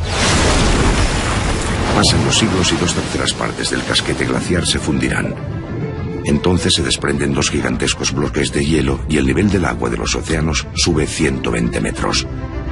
Se produce el gran deshielo. Poco a poco los contornos de la Tierra adquieren la forma que conocemos hoy. En algunas zonas se producen lluvias torrenciales, lo que provoca inundaciones apocalípticas. En otros puntos se acentúa la desertificación y los incendios naturales se convierten en la peor pesadilla de los bosques. Es el fin de la edad de hielo. Sin saberlo, la humanidad inventará los tiempos modernos. Es entonces cuando una parte de la Tierra se vuelve desértica. Los pioneros de esta gran mutación nacerán en el llamado creciente fértil, es decir, el actual Oriente Próximo.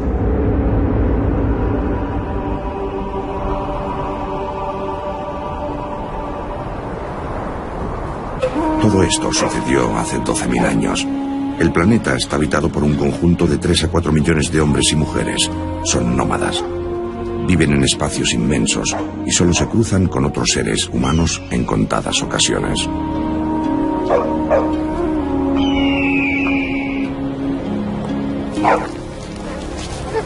Nuestro clan es uno de los primeros en domesticar al lobo y convertirlo en perro. Eran útiles para la caza y para alimentar al clan. Son un miembro más de nuestra familia. Por eso no le gusta a todo el mundo.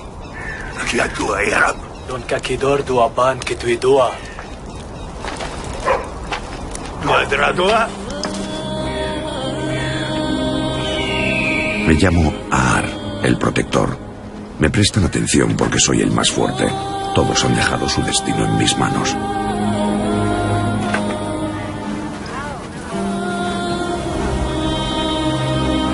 Asha, mi segunda pareja, espera a su primer hijo.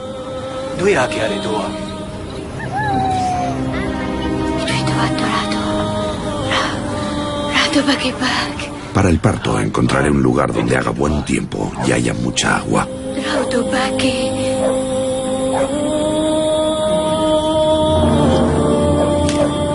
Creemos en Gaia, esa madre fértil y naturaleza femenina que nos da lo que necesitamos.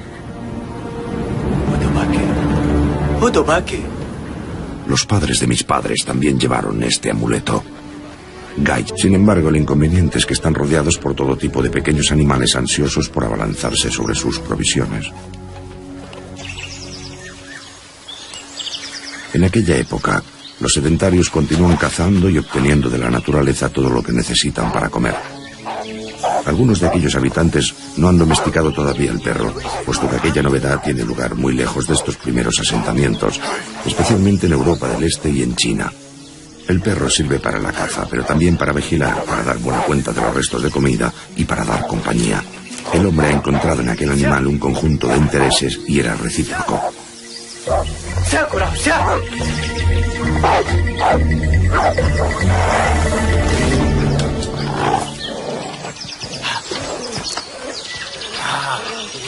No pasará mucho tiempo antes de que los sedentarios comprendan que ese animal es extraordinariamente interesante.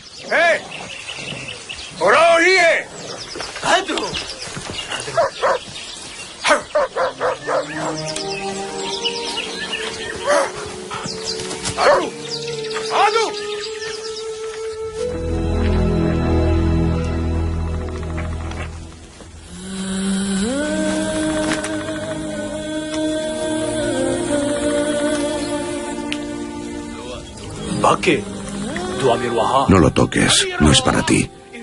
El viejo solo pensaba en saciar su hambre.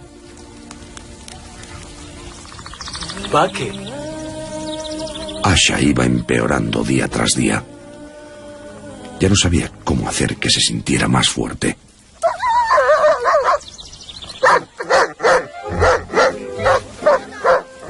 Aquella tarde nos convertimos en personas recomendables, mientras que el día anterior aquellos lugareños ni siquiera nos dejaban beber de su agua.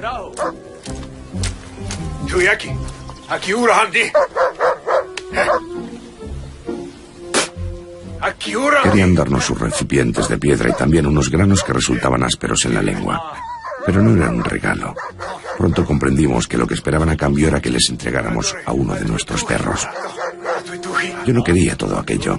Me parecía inservible y además no quería separarme de uno de mis compañeros más fieles. Entonces quisieron confiarme el secreto de aquellos granos.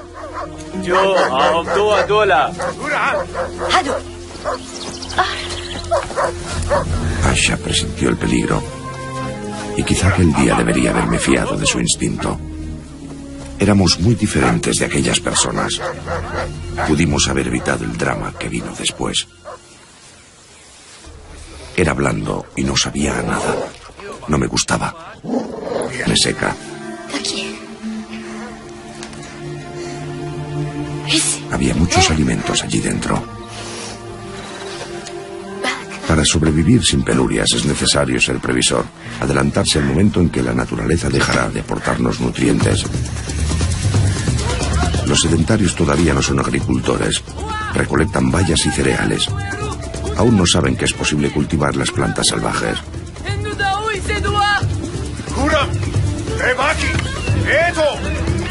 Su modo de vida acaba de sumar una nueva faceta al temperamento humano, una faceta que los nómadas desconocen. El sentido de la propiedad. Para nosotros, los nómadas, las riquezas de la tierra pertenecen a todo el mundo. Los sedentarios ya no pueden seguir pensando así. Sin sus reservas no podrían sobrevivir. Nace entonces un extraño sentimiento, el miedo de que les arrebaten sus bienes.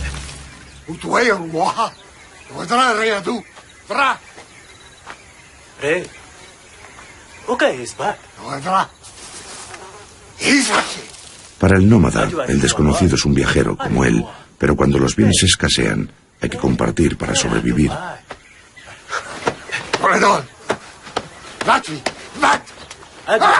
Para el hombre sedentario, lo desconocido es sinónimo de peligro y está dispuesto a defender su propiedad incluso con su propia vida.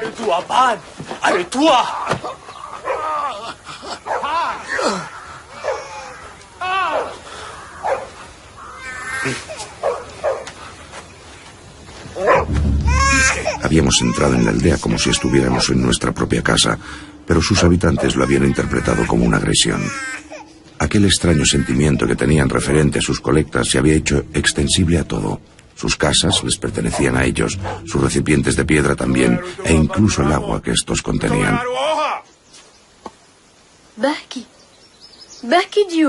Su agresividad nos resultaba incomprensible. Para nosotros, encontrar a otro ser humano constituía una gran oportunidad y por ello le debíamos hospitalidad. Pero lo más extraordinario es que consideraban que la tierra también era propiedad suya. Aquella tierra en la que habían vivido los antepasados de nuestros antepasados. No querían que nadie entrara allí sin su consentimiento.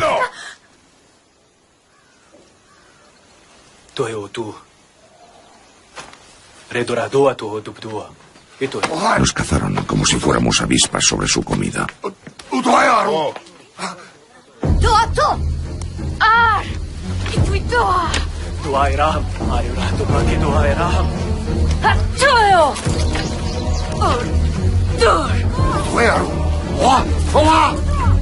Hemos venido en son de paz. Una de nuestras mujeres se encuentra en estado. Este lugar nos resulta idóneo y vamos a quedarnos aquí a pesar de vuestras amenazas. El sedentarismo. ¿Cómo pudo el hombre sucumbir a esa extraña idea? Es posible que el cultivo de cereales tenga un papel importante al respecto. Para consumirlos es necesario moler los granos y conseguir harina. Y para moler hace falta emplear 2 piedras de gran tamaño, tan pesadas que resulta imposible transportarlas en una vida nómada. Por esa razón, el hombre se detiene cerca de piedras de gran tamaño, deja de cambiar de sitio y eso altera considerablemente su comportamiento. Al término de la jornada, el nómada busca en qué rincón de la naturaleza puede dormir, mientras que el sedentario se dedica a hacer recuento de sus reservas. No cabe duda de que la vida nómada debe hacer frente a numerosas vicisitudes. Las mujeres embarazadas son las primeras que las sufren. Uno de los inconvenientes es que muy pocas veces contamos con amplias reservas y cuando la naturaleza deja de ser generosa con nosotros, sufrimos la carencia.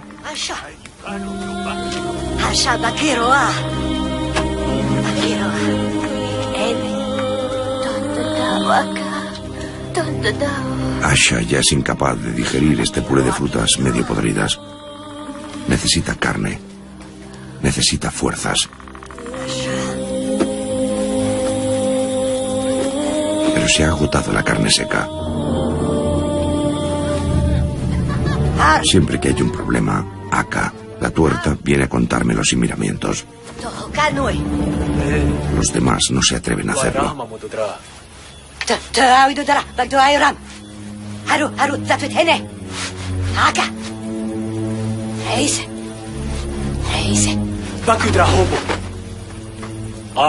Es demasiado tarde para salir a cazar y pensar que todas esas provisiones están al alcance de nuestra mano. Entonces decidí acercarme a las reservas acumuladas en los tipis de piedra y coger lo necesario. Ni por venganza ni por codicia, simplemente porque lo necesitábamos. Aquella gente vivía rodeada de todos sus bienes y de los utensilios que necesitaban para moler, preparar y cocer aquel extraño grano que se había convertido en el eje de su subsistencia. La célula social de los nómadas es el grupo. La vida sedentaria trae una nueva unidad, la familia. Y cada familia tiene su espacio, su casa. Ya nos protegerá a lo largo del viaje. Tras los grandes cambios climáticos, el paisaje de la Tierra ha cambiado. En algunos lugares la naturaleza se ha vuelto generosa. El agua que cayó del cielo impregnó el suelo y los árboles. Entonces, las colinas reverdecieron Los cereales salvajes crecieron en abundancia y aumentó el número de presas de caza fáciles. Se había hecho más fácil la supervivencia. Sin embargo, acaba de producirse otro importante cambio en el planeta. Acaba de ver la luz una extraña idea que sorprenderá a todo el mundo.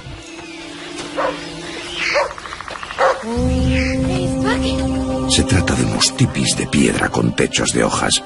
Nunca habíamos visto nada así.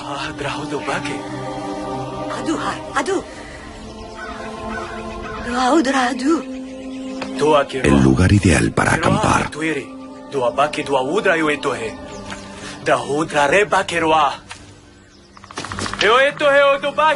No sabíamos que lo que se levantaba ante nuestros ojos era lo que se denomina casa. Es el momento en que el hombre descubre una nueva forma de vida, un invento que cambiará radicalmente la vida de los hombres. Un grupo de personas había decidido instalarse allí de manera permanente, es decir, dejarían de caminar y su punto de referencia sería ahora su pueblo. Pero, ¿dónde estaban? Oda! Oda! Oda! Oda!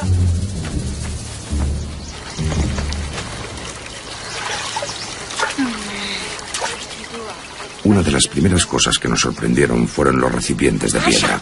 Estaban por todas partes. En ellos conservaban el agua y los alimentos. Nunca se nos había ocurrido fabricar unos recipientes tan pesados.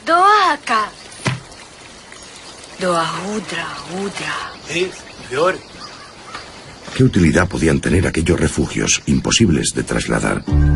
Habían dejado un árbol en medio de sus tipis. Más que hombres, aquellos habitantes parecían arañas.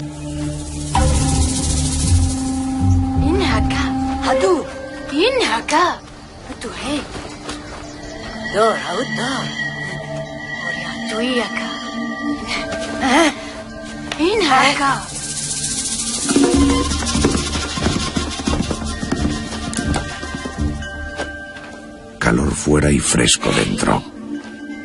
La temperatura era agradable y el olor también.